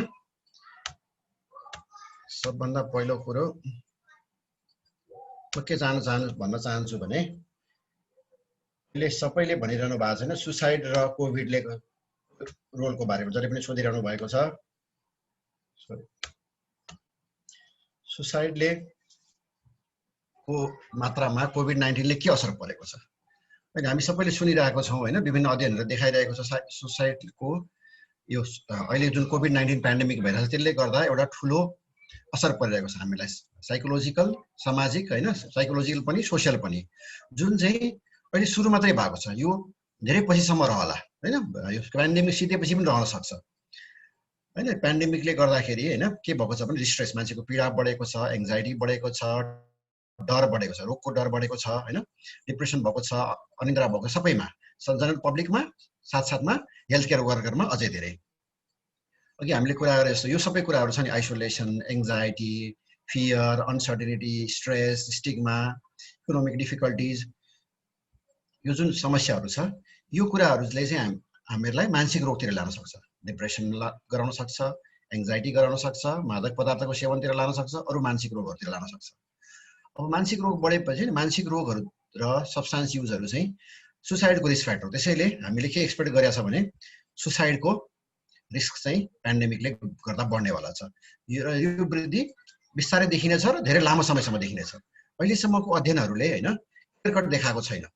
अहिलेको पेन्डेमिकको अर्ली फेज नै छ, कति बढेको छ हामीले भन्न गाह्रो छ। तर केही अध्ययनहरूले के देखाएको छ भने पछिल्लो 3 महिनामा ट्र्याक गरेको पपुलेसनहरूलाई सोशल आइडिएसन चाहिँ बढेको छ। एक्ज्याक्ट नम्बरहरू बढेको मजाले देखा पर्न गाह्रो छ। केही अध्ययनहरूले भनिरहेछ हैन अलिअलि बढेको छ, तर अझै क्लियर पिक्चर आउन बढी लाग्छ, डेटा आउन अलिकति समय लाग्ला अनि भर्खर सुरु भएको छ। ठिक छ, यो म भनिसकेँ, अगाडि बढ्छु हैन। अघि हामीले सुसाइडको बारेमा कुरा गर्यौं, सुसाइडको कारणहरू के हो, के विभिन्न कारणहरूले कसरी सुसाइड हुन्छ र के हुन्छ भने नि अघि मेथमा पनि हामीले भने सुसाइड वार्निङ बिना हुँदैन। सुसाइड गर्ने मान्छेले जहिले पनि वार्निङ दिएको हुन्छ, त्यो हामीले चिन्न सक्नुपर्छ। धेरैसो मान्छेले त्यो सबैले दिएको हुन्छ र समाज धेरैसो त्यसलाई इग्नोर गर्छ, त्यसको महत्त्व बुझ्न सक्दैन। सुसाइड गर्ने मान्छेमा देखिने वार्निङ छैन, त्यो मान्छेले कुरा गर्छ। सबभन्दा पहिला त मर्ने कुराहरू छ, बाँच्ने मन छैन मलाई, आत्महत्या पो गरौँ कि मरौँ कि, त्यस्तो कुराहरू छ। अर्को या उसले उपाय खोज्न थाल्छ, सोध्न थाल्छ, पोइजन कहाँ पाउँछ, यो कहाँ पाउँछ, इन्टरनेटमा सर्च गर्न थाल्छ। अरू कुरा यस्तो कुराहरू गर्छ, निराश भयो, मेरो भविष्य अन्धकार छ, म बाँच्नुको कुनै कारण छैन, म त फसेँ, मेरो जिन्दगी बेकार छ, म असह्य पीडामा छु, मेरो पीडाबाट निस्किने कुनै उपाय छैन भन्न सक्छ। र म त अरूलाई बोझ हो, म बाँचेर के फाइदा छैन, म त अरूलाई बोझ हो है, म धरतीको बोझ हो भन्छ नेपालीमा हैन। र उसको अरू बानी व्यवहारमा चेन्ज हुन्छ, जस्तै उसको मादक पदार्थको सेवन बढ्न सक्छ, नखाने मान्छे भने खान सक्छ, ड्रग्स खान सक्छ, एजिटेसन हैन, छटपट गर्ने, रेकलेस बिहेभियर गर्ने, जताभावी गाडी चलाउने, त्यस्तो बिहेभियर गर्न सक्छ। र उसको बानी व्यवहार अरू पनि पर्छ, जस्तै निन्द्रामा परिवर्तन आउन सक्छ हैन, समाजबाट आइसोलेट हुन सक्छ, अरूसँग त्यति नबोल्ने, रिसाउने या बदला लिन्छु भन्ने कुरा गर्ने, मुडमा एकदम चेन्ज आउने। त्यो बाहेक कसैले यस्तो पनि गर्न सक्छ, जस्तै अब विल लेख्ने हैन, पर्सनल अफेयर गर्ने, मन परेको छ हैन, अब छोराछोरीको अंशभण्डा गरिदिने हैन, आफ्नो मन परेको चिज कसैलाई दिने, मन परेको कुकुरलाई अरूलाई दिने, मन परेको सामान अरूलाई दिने, आफ्नो विल लेख्ने, अचानक यस्तो गर्ने। यदि यस्तो बिहेभियर अचानकसँग देखियो पर्यो र खास गरी कुनै तनावपछि यस्तो देखियो भने चाहिँ सुसाइडको वार्निङ साइन हो। अब आउँछ हामीले के गर्ने त? कोही मान्छे सुसाइडल पर्सन देख्यो भने के गर्ने?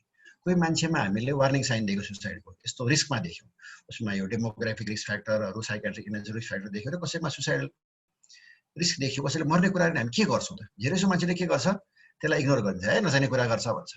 या यस्तो उदाहरण दिन्छ है, तिमी यति जाडोको कुरालाई किन टेन्सन लिन्छौ, कसैलाई कति ठुलो टेन्सन छ, तिमी केही गरेको छैन, यस्तो कुरा गर्छ। यो कुराले हेल्प गर्दैन। भनेपछि हामीले के गर्नुपर्छ त? हामीले गर्नुपर्ने स्टेपहरू स्टेप वाइज गर्छौँ। कुनै पनि मान्छेले सुसाइडको कुरा गर्यो भने हामी त्यसलाई इग्नोर नगर्ने हैन, ब्रस अफ नगर्ने हैन, त्यसलाई सिरियस लिने। के गर्ने त? हामी तीनटा स्टेप हुन्छ। फर्स्टमा उसँग कुरा गर्नु जरुरी छ। कसरी कुरा गर्ने? धेरैसो हाम्रो भेट कहाँ भएको हुन्छ भने अब हैन, हामी डक्टरहरू छौँ, कुनै क्लिनिकमा भेट हुनसक्छ, कुनै बिजी प्लेसमा, सामाजिक फङ्सनमा भेट गर्छ, त्यहाँ कुरा गर्न हुँदैन। यसको लागि एउटा सुटेबल प्लेस चाहियो, एउटा प्राइभेसी भएको ठाउँमा, जहाँ किन यो कुराहरूलाई एउटा कुरा गर्न के गोपनीयता हुन्छ, गोपनीयता भएको ठाउँ चाहियो। अरू कुरा समय दिनु पर्यो। सुसाइडल मान्छेहरूले आफ्नो मनको कुरा पीडा निकाल्नको लागि समय लाग्छ, त्यसैले हामीले समय दिन तयार हुनुपर्छ। हामी सबैजना बिजी छौँ, तर मान्छे बचाउनको लागि हामीले समय दिनै पर्छ। अरू कुरा भयो अब सुन्ने। अब त्यससँग भेटेपछि हैन, समय पनि दियौँ है, समय दियौँ, ठाउँ भेटायो, अब के गर्ने त? हामीले बोल्ने हैन। अब हाम्रो काम चाहिँ के हो? हामीले सुन्ने। उसलाई भेटेर सुसाइडल मान्छेलाई भेट्ने बित्तिकै लेक्चर दिन थाल्ने, जीवनको महत्त्व बताउन थाल्ने, मोटिभेसनल स्पिच दिने हैन, सुन्ने। सुन्नु नै सबभन्दा इम्पोर्टेन्ट कुरा हो। कसैलाई रिच गरेर, to reach out and listen is itself a major step in reducing the level of social despair. यो नै ठुलो स्टेप। कसरी सुन्ने, यो कुराहरू छ। अरूमा लाइफमा जहिले पनि काम लाग्छ। हाउ टु कम्युनिकेट हैन, यो यसमा एकदम जरुरी छ। लाइफमा अरू ठाउँमा पनि काम लाग्छ। लिसन एटेन्टिभली हैन, उसँग कुरा कसरी सुन्ने? लिसन एटेन्टिभली, बी काम भएर सुन्ने। आफूले धैर्य भएन भने, आफै आत्तियो भने मान्छेले कुरा भन्दैन। उसको फिलिङ्सहरू बुझ्ने हैन, त्यो बुझेको छु भन्ने उसलाई नन भर्बली हामीलाई इसाराले यसो गरेर इसाराले नन भर्बलीले हामीले मेसेज दिने, एक्सेप्टेन्स रेस्पेक्टको मेसेज दिने। उसको कुरा गर्दाखेरि उसको ओपिनियनलाई भ्यालु दिने, रेस्पेक्ट गर्ने। उसले गरेको कुरा नचाहिने कुरा, जे पाइने कुरा, तिमी नचाहिने कुरा नगर, यस्तो नभन्ने। त्यो भने उसलाई रेस्पेक्ट नगरे, उसको भ्यालुलाई, कुरालाई बुझ्ने, अनेस्टली कुरा गर्ने, जेन्युनली कुरा गर्ने हैन, फेक भएर पनि कुरा गर्नु हुँदैन। र हामीले आफ्नो कन्सर्न, केयर र वार्म देखाउनुपर्छ हैन, माया, प्रेम र चिन्ता हैन देखाउनुपर्छ। तिमीप्रति म कन्सर्न छु, म चिन्तित छु, तिम्रो लागि म छु हैन गर्ने। र उसको फिलिङ्समा फोकस भएर कुरा गर्ने। भन्दाखेरि के नगर्ने त? इन्टरप्ट नगर्ने, बिकम सफ्ट पनि हुने। यसरी कुरा गर्ने जस्तो कोही नभएको सफ्ट हुने या इमोसनल हुने, आफै रुन थाल्ने, त्यस्तो गर्नु भएन। यस्तो व्यवहार गर्नु भने कि बिजी भएछ, ल के छ तिम्रो कुरा, छिटो भन, मलाई फुर्सद छैन, त्यो भन्नु। प्याट्रोनाइजिङ पनि नगरे, सबै मैले तिम्रो समस्या समाधान गरिदिन्छु यस्तो पनि नभन्ने। अनक्लियर कुरा नगर्ने, जे कुरा गर्नु छ क्लियर कुरा गर्ने र धेरै क्वेसन नसोध्ने। एकदम धेरै लोडेड क्वेसन, तिमीलाई कोही एकदमै गाह्रो लामो क्वेसन नसोध्ने हैन, टु द पोइन्ट कुरा। मेन कुरा के भने राम्ररी सुन्नु, ध्यान दिएर सुन्ने, माया प्रेमले, केयरले सुन्ने। त्यसपछि के गर्ने? हामी कुरा गर्न थालेपछि हैन, उसको सुसाइडल रिस्कको एसेसमेन्ट गर्ने। उसलाई के छ त मर्नेको बारेमा? अघि हामीले चार्ट देखाएको छ हैन, सुसाइडको कहाँ छ त सुसाइडको? मनमा इच्छा मात्रै हो कि, इच्छा मात्रै छ कि हैन, अरू गर्ने अगाडि थट बनाएको छ कि, प्लान बनाएको छ कि छैन, प्लान कहिले बनाएको छ, गरिहाल्ने विचार छ कि छैन, प्लानको लानुसार साधन ल्याइसकेको छ कि छैन, यो कुरा सोध्ने। सुसाइडको सबै कति आइडिया छ, कति प्रिपरेसन छ, कुनै टाइम फ्रेम छ कि छैन। उसको फ्यामिलीको बारेमा सोध्नु, उसको फ्यामिली को छ, सपोर्ट सिस्टम के छ, यो पनि पत्ता लगाउनुपर्छ। र कसरी पत्ता लगाउने? कोही मान्छे सुसाइड गर्न आँटेको छ, सोधेर हो, सोध्न डराउनु पर्दैन। हामी कति मान्छेले के सोध्न डराउँछ हैन, तिमीलाई मर्न मन लागेको छ, सुसाइडको बारेमा कुरा गर्दा उसले आइडिया पाउने, यो कुरा भनेपछि उसले आइडिया, त्यस्तो हुँदैन। सुसाइडको बारेमा सोध्दैमा उसको दिमागमा सुसाइडको आइडिया हुँदैन। बरु चाहिँ के हुन्छ भने को राहत हुन्छ, यसले मेरो कुरा बुझ्यो, म कति पीडामा छु, कि त मलाई मर्ने इच्छा आएको छ, यसले मेरो बुझ्यो भन्ने हुन्छ। कसैलाई तिमीलाई सुसाइडको बारेमा विचार आएको छ, सुसाइड गर्ने बारेमा सोचेछौ भने पीडामा भएको मान्छेलाई सोध्यो भने उसले राहत महसुस गर्छ, उसले सुसाइडको आइडिया पाउँदैन। कसरी सोध्ने? अब यो पनि धेरै मान्छे डराउँछ होइन। कतिजना साइकियाट्रिस्टहरू त नडराउला होइन, तर अरू साधारण डक्टरहरू, अरू हेल्थ वर्करहरू, नर्सहरू, जेनरल पब्लिकहरू डराउँछ सुसाइडको यस्तो बारेमा कसरी कुरा गर्ने। अब त्यति सजिलो पनि छैन, तर धेरै गाह्रो पनि छैन, गर्न सकिने रहेछ। ग्रेजुअली कुरा गर्नुपर्छ, बिस्तारै कुरा, एकैपल्ट सिधै कुरा गर्नु, बिस्तारै कुरा गर्नुपर्छ। यसरी कुरा गर्नुपर्छ, तिमी कि मन उदास छ, तिम्रो मन खिन्न छ, के तिमीलाई यस्तो लाग्छ तिम्रो लागि कोही छैन, तिम्रो लागि केयर गर्ने कोही छैन, कहिले यस्तो लाग्छ जीवन बाँच्न लायक छैन, बाँच्न बेकार हो, है वर्थ लिभिङ छैन जस्तो लाग्छ, आत्महत्याको बारेमा मलाई सोचेको छु, यो सोच्दै जानुपर्छ। ग्रेजुअली प्लानहरू सोध्नुपर्छ होइन। कतिखेर सोध्ने भने जति एकछिन हामी कुरा गरेपछि सुरुमै सोध्ने होइन, एकछिन कुरा गरे जब एकछिन उसँग कुरा गर्छ हाम्रो ऱ्यापोर्ट बन्छ, जब अर्को मान्छेलाई लाग्छ कि उसले मेरो कुरा बुझिरहेको छ र त्यो मान्छे कम्फर्टेबल हुन्छ त्यो बेलामा सोध्ने। र जब कन्टेक्स्टमा सोध्ने, एकपल्ट राम्रो कुरा गरेर बेला, नेगेटिभ कुरा गरिरहेको बेला, जब नेगेटिभ फिलिङ्सहरू, लोनलीनेस, होपलेसनेस, वर्थलेस यस्तो कुरा गरिरहेको बेला त्यो कन्टेक्स्टमा सोध्नुपर्छ, सोध्दै जानुपर्छ। यही प्लानको बारेमा सोध्दै जानुपर्छ। प्लान के गरेको छौ, कसरी कहिले गर्न सोचेको छौ, के उपाय छ, साधन ल्याइसकेको छैन, कहिले गर्छौ, यो कुराहरूलाई एकदम केयरसँग सोध्नु। केयर, कन्सर्न र कम्प्यासन हुनुपर्छ सोद्धाखेरि होइन। यसलाई त्यो हामीले ख्याल गर्नुपर्छ। हामीले देख्यौँ सुसाइड देख्यौँ भने हामीले अब कसरी म्यानेज गर्यौँ, यो हामीले एसेसमेन्ट गर्यौँ, के गर्ने, म्यानेजमेन्ट कसरी गर्ने। सबभन्दा पहिला हामीले इमोसनल सपोर्ट, हामीलाई उसलाई इमोसनल सपोर्ट दिनु पर्यो। उसको पीडाको बारेमा कुरा गर्नु, work through the suicidal feeling भन्छ। कस्तो भने कुनै मान्छेले जब हाम्रो पीडाको कुरा गर्छ, हाम्रो तनावको कुरा गर्छ, उसको लस, आइसोलेसन, वर्थलेसको कुरा गर्छ, पीडाको कुरा गर्छ, उसको पीडा कम हुन्छ। चिन्ताको पीडा कम भएपछि कुरा मैले भने पनि हल्का हुन्छ। यो कुरा, यो इमोसनल टर्मोइल कम हुने एकदम इम्पोर्टेन्ट छ। कस्तो भने जब मान्छेको पीडा कम हुन्छ उसले सोध्छ, पीडा कम भइरहेको सोध्छ, रासनली सोध्छ, अब मैले के गरेर आएको छु, किन यो कुरा एकदम जरुरी छ। उसले आफ्नो सोच भने, किनभने त्यो मान्छे आफूले नै त्यो विचार ल्याउने हो नि त होइन। त्यो विचार त्यो इन्डिभिजुअलले मात्रै मर्ने इच्छालाई पन्छाएर बाँच्ने इच्छा ल्याउन सक्छ। त्यसले कुरा एकदम जरुरी छ होइन। अर्को कुरा त्यसपछि के गर्ने, हामीहरूले त्यो पीडा कुराहरू चाहिँ उसलाई पोजिटिभ स्ट्रेन्थको बारेमा त हेर, हामी सबैलाई पीडा हुन्छ होइन, उसको पोजिटिभ स्ट्रेन्थको कुरा गर्ने। हामी सबैलाई पीडा हुन्छ, तर हामीमा पीडा झेल्ने क्षमता पनि हुन्छ। तिमीलाई पहिला पनि तनाव भएको थियो, पहिला तिमीले सुसाइड नगरी पनि तिम्रो प्रब्लम सल्भ भयो, हामी सबैमा क्षमता हुन्छ भन्नुपर्छ। हामीले क्षमतालाई हेर, हामीले गरेको छौँ समस्या समाधान, यो बताउनु पर्यो, पोजिटिभ स्ट्रेन्थमा फोकस गर्ने। अरू कुरा के भने उसले अल्टरनेटिभ दिने। सुसाइड के भन्नु पर्यो भने कुनै पनि समस्याको लागि सुसाइड मात्रै एउटा बाटो होइन, सुसाइड नगरिकन समस्या समाधान गर्ने धेरै बाटोहरू हुन्छ। जस्तै उदाहरण दिने, एक्जाममा फेल भएको छ उसलाई फेरि एक्जाम दिने, सप्लिमेन्ट्री एक्जाम दिने, अर्को कोर्स पढ्ने, अर्को या प्रोफेसनल भोकेसनल एजुकेसनमा जाने होइन, के गर्ने, विवाहमा प्रब्लम आयो भने होइन कुरा मेलमिलापमा जाने, छुट्टिने, अल्टरनेटिभ कुनै आइडियल नहोला, विभिन्न अल्टरनेटिभ दियो भने उसले केही न केही बारेमा सोच्ला, एउटा अर्को पनि उपाय छ भने सोच्ने बारेमा। कस्तो हुन्छ भने सुसाइडल चाहिँ गर्ने मान्छे रिजिड सोचाइ हुन्छ, रिजिड सोचाइ हुन्छ, मेरो अर्को उपाय नै छैन भने सोच्छ। उसलाई उपाय बताइदिनु पर्यो, अरू पनि उपाय छ भन्ने बस्नु पर्यो। अरू कुरा एम्बिभ्यालेन्स भन्छ, युज द एम्बिभ्यालेन्स। के भन्छ भने कति मान्छेलाई लाग्ला होइन कोही किन मर्न चाहन्छ, हो वास्तवमा कोही पनि मर्न चाहँदैन, सबै मान्छे बाँच्न चाहन्छ, सबै मान्छेलाई बाँच्ने इच्छा हुन्छ, मान्छे जनावर सबलाई बाँच्ने इच्छा हुन्छ। सुसाइडल मान्छेले पनि लाइफको अन्त्य खोजेको हुँदैन, उसले आफ्नो पीडाको अन्त्य खोजेको हुन्छ। त्यसैले उसको मनमा एउटा मनमा बाँच्ने मन हुन्छ, उसले पीडाको अन्त पनि खोजिरहेको हुन्छ। उसको यति मात्रै भ्रम हुन्छ कि मरेर मात्रै मेरो पीडा अन्त हुन्छ। त्यसैले हरेक मान्छे बाँच्ने इच्छा हुन्छ, त्यो बाँच्ने इच्छालाई हामीले सपोर्ट गर्नु पर्यो होइन। हामीलाई भन्नु पर्यो यो पीडा अन्त गर्न, लाइफ अन्त्य गर्न जरुरी छैन, पीडालाई लाइफ अन्त नगरे पनि हामीले अन्त गर्न सक्छौँ पीडालाई, यो कुरा बताउनु पर्यो। यो जुन मान्छेमा एम्बिभ्यालेन्स धुकचुक हुन्छ त्यसलाई हामीले युज गर्नुपर्छ। अर्को कुरा के छ भने मेक अ कन्ट्र्याक्ट। सुसाइड कस्तो हरेक अरू मान्छेको बिहेभियर चाहिँ कति धेरै बिहेभियर जस्तो सुसाइड पनि एउटा इम्पल्स हो होइन। झ्वाक आउँछ नि, हामीले कहिले रिस उठ्छ, एकछिनपछि समय कम हुन्छ, कहिले के गरिदिनु जस्तो लाग्छ, झ्वाक आउँछ, यो पनि सुसाइड पनि एक किसिमको झ्वाक हो, इम्पल्सिभ बिहेभियर हो धेरै सोपल्ट। त्यसैले केही समय लियो भने पनि त्यो कम हुन्छ। समय बाहेक गर्ने उपाय एउटा मेक द कन्ट्र्याक्ट। उसलाई पीडा भएको मान्छेलाई के भन्यो, ल तिमीलाई पीडा छ मैले बुझेँ, तर केही समय तिमी सुसाइड नगर, ल हामी 3 दिनपछि भेट्छौँ, 3 दिनसम्म सुसाइड नगर, तिमीलाई त्यो बिचमा एकदम सुसाइड थोडा आयो भने या मलाई फोन गर या भेट, त्यो नगरिकन नगर। मान्छेलाई होइन तिमी कसम खाऊ कहिले पनि सुसाइड गर्दिन भन्दै भने उसले सधैँलाई कसम खाँदैन, तर धेरै मान्छेलाई छोटो समयको लागि केही समयको लागि भन्यो भने केही समयलाई चाहिँ मान्छेले मान्छ। अरू कुरा के भने हामीले एक्सनमा जानु पर्यो, हेल्प लिनु पर्यो, अरूको पनि हेल्प लिनु पर्यो। हामीले उसको फ्यामिली होइन फ्रेन्ड्स कलिग्सको हेल्प लिनुपर्छ। कसरी हेल्प लिने यसको बारेमा फेरि बताउँछु। अर्को साइकियाट्रिस्टमा रेफर गर्नुपर्छ सम्भव भएसम्म होइन। कतिसम्म सम्भव होला, सम्भव छैन हैन। सहर बजारमा सम्भव छ, गाउँमा सम्भव छैन। त्यस्तो नभएको बेलामा नजिकैको हेल्थ वर्कर, जुसुकै हुनसक्छ, सिएमए हुनसक्छ, एचए हुनसक्छ, मेडिकल अफिसर हुनसक्छ, त्यहाँ गर्ने र उसलाई के भन्ने, उसलाई रेगुलर भेट्ने, उसलाई हामी रेगुलर केही दिनपछि फेरि भेट्ने। अर्को चाहिँ यति चाहिँ एउटा जेनरल भयो। त अर्को एकदम एकदम हाई रिस्क छ। हाई रिस्क भन्नाले के छ भने ऊ एकदम सुसाइडको एकदम प्लान बनाइसकेको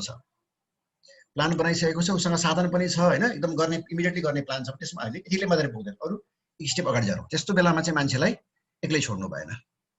don't leave the person alone. उसँग जेन्टली कुरा गर्ने र जे साधन छ त्यसलाई हटाउने, उसँग कन्ट्र्याक्ट गर्ने र सम्भव भएसम्म उसलाई हस्पिटलमा राख्ने, या छैन भने 24 घण्टा निगरानीमा राख्ने हैन। घरको मान्छेको सपोर्ट लिएर हैन, घरको मान्छेको फ्यामिली फ्रेन्डको सपोर्ट लिएर 24 घण्टा निगरानी, उसलाई 24 घण्टा एक्लै कहिले पनि नछोड्ने, यो एकदम जरुरी छ। टाइम बाई गर्ने हो। किन मान्छे अघि पनि मैले सुसाइड इम्पल्स हो, केही समयपछि यो कम भएर जान्छ, समय बाई गर्ने। यो छ रेफरल टु साइकियाट्रिस्ट हैन। सम्भव भएसम्म साइकियाट्रिस्टमा रेफर गर्ने। कसरी गर्ने त? कति रेफर गर्दा तिमी जाऊ भन्दैमा जाँदैन होला भन्दैन, यो भन्न पनि जानुपर्छ। किनभने यसमा पनि ठुलो स्टिगमा छ भन्दैमा हैन, मान्छेलाई म कहाँ बौ लागेको छु र म जान्छु भन्ला हैन। यो विषयले रेफर गर्ने पनि तरिका हुन्छ। तरिकाले रेफर गरिएन भने उ जाँदैन। रेफर गर्ने फिजिशियनले हैन या जसले पनि उसलाई बताउनुपर्छ कि तिमीलाई किन सुसाइड त्यहाँ साइकियाट्रिस्टमा बनाएको हैन, तिमीलाई सुसाइडल थट आएको छ, यस्तो थटहरुलाई डिल गर्न साइकियाट्रिस्टले आउँछ भन्नु पर्यो। उसमा जुन स्टिगमा छ त्यसलाई एड्रेस गर्नु पर्यो। डर हुन्छ है, साइकियाट्रिक दबाई दिन्छ अरे, दबाई खाएपछि कस्तो हुन्छ, लट्ठा पर्छ अरे, दिमागे बोधो हुन्छ अरे, केही गर्नै सक्दैन अरे हैन, खाइ गर्नुपर्छ, यस्तो डर हुन्छ। त्यो डरलाई हटाउनुपर्छ हैन। साइकियाट्रिक दबाईहरू अहिलेको जमानामा जुन दबाईहरू हुन्छ, जुन काउन्सिलिङ गर्छ, त्यो इफेक्टिभ हुन्छ। त्यसले नोक्सान गर्दैन, त्यसले दिमाग बोधो बनाउँदैन, त्यसले बानी पर्दैन। त्यहाँ जानुमा नोक्सान केही छैन। अहिलेको जमाना जो पनि जान्छ हैन, ठुलो कुरा हैन। शरीरलाई पनि रोग लाग्छ, मनलाई पनि रोग लाग्छ, त्यहाँ जानु साधारण कुरा हो हैन। डायबिटिजको उपचार गरे जस्तै हो, यो बताउनु जरुरी छ। एरेन्ज सम्भव छ भने एपोइन्टमेन्ट एरेन्ज गर्ने र उसलाई त्यसपछि पनि फलोअप गर्ने, रेफरललाई यो टेक्निक गर्ने। कहिलेकाहीँ हस्पिटलाइज पनि गर्नुपर्ने हुन्छ। हस्पिटलाइज पनि गर्नुपर्ने कहिलेकाहीँ आउँछ। जस्तै बेलामा एकदम रिकरेन्ट थट अफ सुसाइड, एकदम इमिडिएट छ, एकदम हाई लेभल अफ प्लान छ, तुरुन्तै गर्ने मन छ, धेरै एजिटेटेड छ हैन, भाइलेन्ट मेथड छ, इमिडिएटली गर्ने विचार छ भने, एकदम रिपिटेड थट आएको छ, कन्टिन्यू आइरहेछ भने चाहिँ उसलाई हस्पिटलाइज पनि गर्नु जरुरी छ। सुसाइड प्रिभेन्सनको लागि एक्लैको इफोर्ट काफी छैन। डक्टरको या हेल्थ वर्करको एक्लै इफोर्टले काफी छैन। अरू पनि रिसोर्स हामीले मोबिलाइज गर्नुपर्छ। जस्तै त्यो रिसोर्सहरू चाहिँ को हुनसक्छ, फ्यामिली, फ्रेन्ड, कलिग्स हैन, सहकर्मीहरू, उसको प्राइमेरी केयर फिजिशियन जो छ हैन, जो डक्टरमा रेगुलर जान्छ, प्राइमेरी डक्टर भयो, या हेल्थ वर्कर एचए हुनसक्छ, जसो हुन्छ उसले पनि हेल्प गर्न सक्छ, जोसँग कन्ट्याक्टमा भएको मान्छेहरूले। पहिलो कुरा उसको भरसक चाहिँ उसको कन्सेन्ट लिएर गर्ने।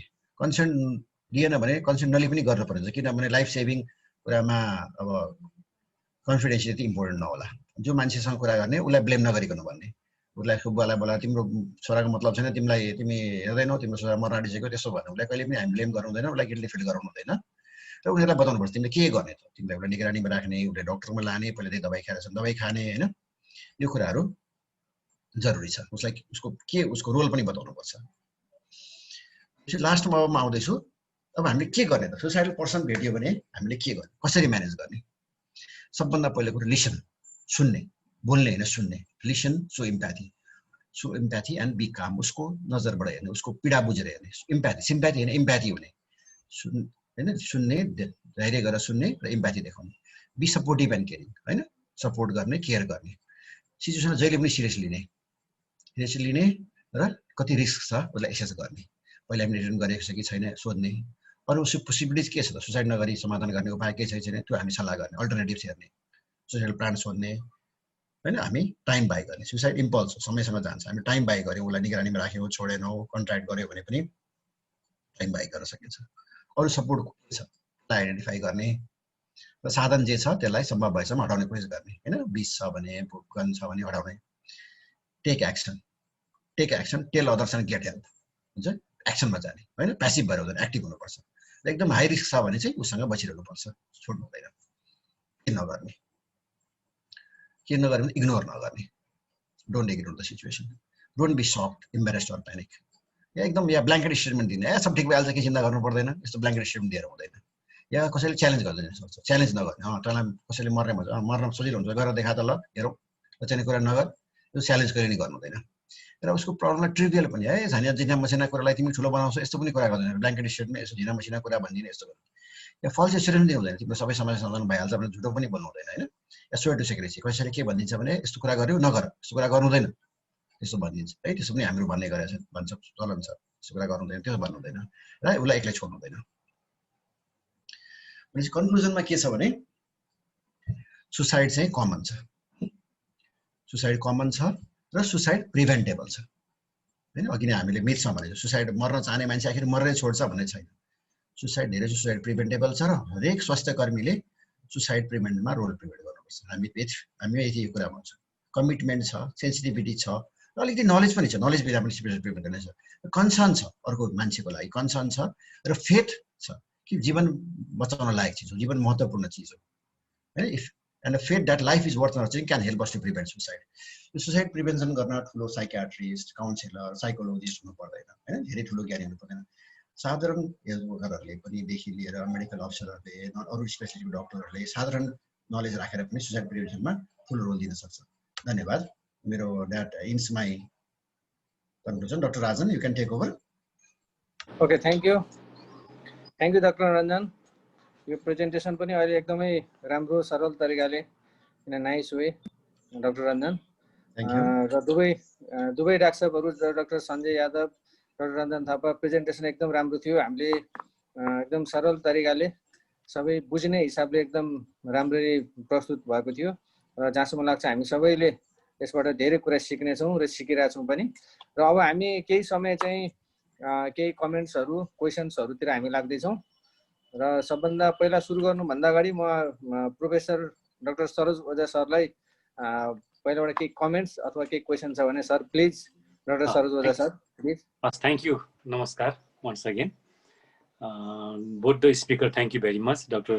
Sanjay Dr. Ranjan doubt there is no doubt जुन किसिमले तपाईहरुले प्रेजेन्टेसन गर्नुभयो डाक्टर सञ्जयले विशेष गरेर सुसाइडको स्टिग्माको कुराहरु गर्नु ल्याउनु भयो वास्तवमा त्यो धेरै ठूलो च्यालेन्जको कुरा जस्तो लाग्छ मलाई कन्ट्री लाइक नेपाल जहाँ सायद मलाई हाम्रो साइकियाट्रिस्टले पनि सोध्यो भने is suicide is legal or illegal in Nepal attempted suicide legal हो कि इलिगल हो इन नेपाल भन्ने कुरा हामी साइकियाट्रिस्टले सोध्यो भने फिजिशियनलाई सोध्यौं भने पनि इभन लयरलाई सोध्यौं भने पनि मलाई लाग्छ यहाँ कन्फ्युजन छ जस्तो लाग्छ मलाई त्यसैले एकातिर यो इलिगल भनेर मानिसहरू रिपोर्ट गर्न डराउने अर्कोतिर चाहिँ फेरि पुलिस केस हुने हैन यो विभिन्न कुरा गर्दाखेरि चाहिँ हामीले डाक्टर सञ्जयले जुन कुरा ल्याउनु भयो कति देशमा यो लिगल छ कति देशमा यो इलिगल छ अझै पनि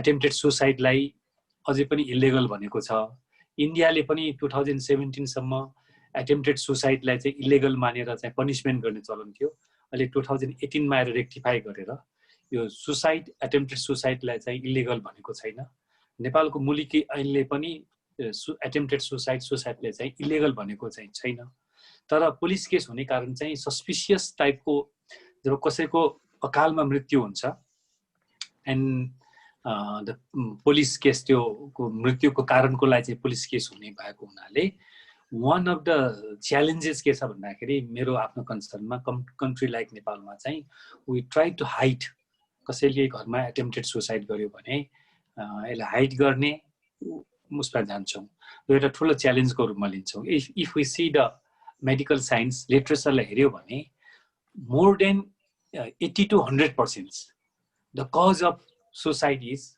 mental health problems and there are many mental health problems हैन अब यसमा डिप्रेसनको कुरा पर्सनालिटी डिसअर्डरको कुरा इभन एन्जाइटी डिसअर्डरको कुरा सब्स्टेन्स युज अल्कोहल युजको कुराहरू छन् इभन साइकोटिकमा स्किजोफ्रेनिक पेशेन्टहरुमा हुने सुसाइड पनि छन् तर त्यो बाहेक चाहिँ इम्पल्सिभ टाइपको सुसाइडहरु जुन हुन्छ मान्छेको पर्सनालिटी फ्याक्टरले स्ट्रेसले ट्रिगर गरेर कहिले कहिले यो कोभिडमा कोरोना पोजिटिभ भएर मान्छेले इम्पल्सिभ वेमा गर्ने यी विभिन्न कुराहरुमा अझ पनि मान्छेहरुमा in one hand suicide illegal police case हुन्छ भनेर चाहिँ त्यहाँ एक किसिमको चाहिँ च्यालेन्ज छ एट द सेम टाइम चाहिँ पब्लिकमा मेन्टल भन्ने बित्तिकै अब मेरो परिवार मेरो बच्चाले सुसाइड एटेम्प्ट गर्यो भने यो मानसिक डाक्टरले देखाउनु पर्यो भने यो एक किसिमको चाहिँ जनचेतनाको कमीले गर्दाखेरि पनि सुसाइड चाहिँ नेपालमा एउटा ठुलो च्यालेन्जको रूपमा छ जस्तो लाग्छ र डाक्टर सञ्जयले चाहिँ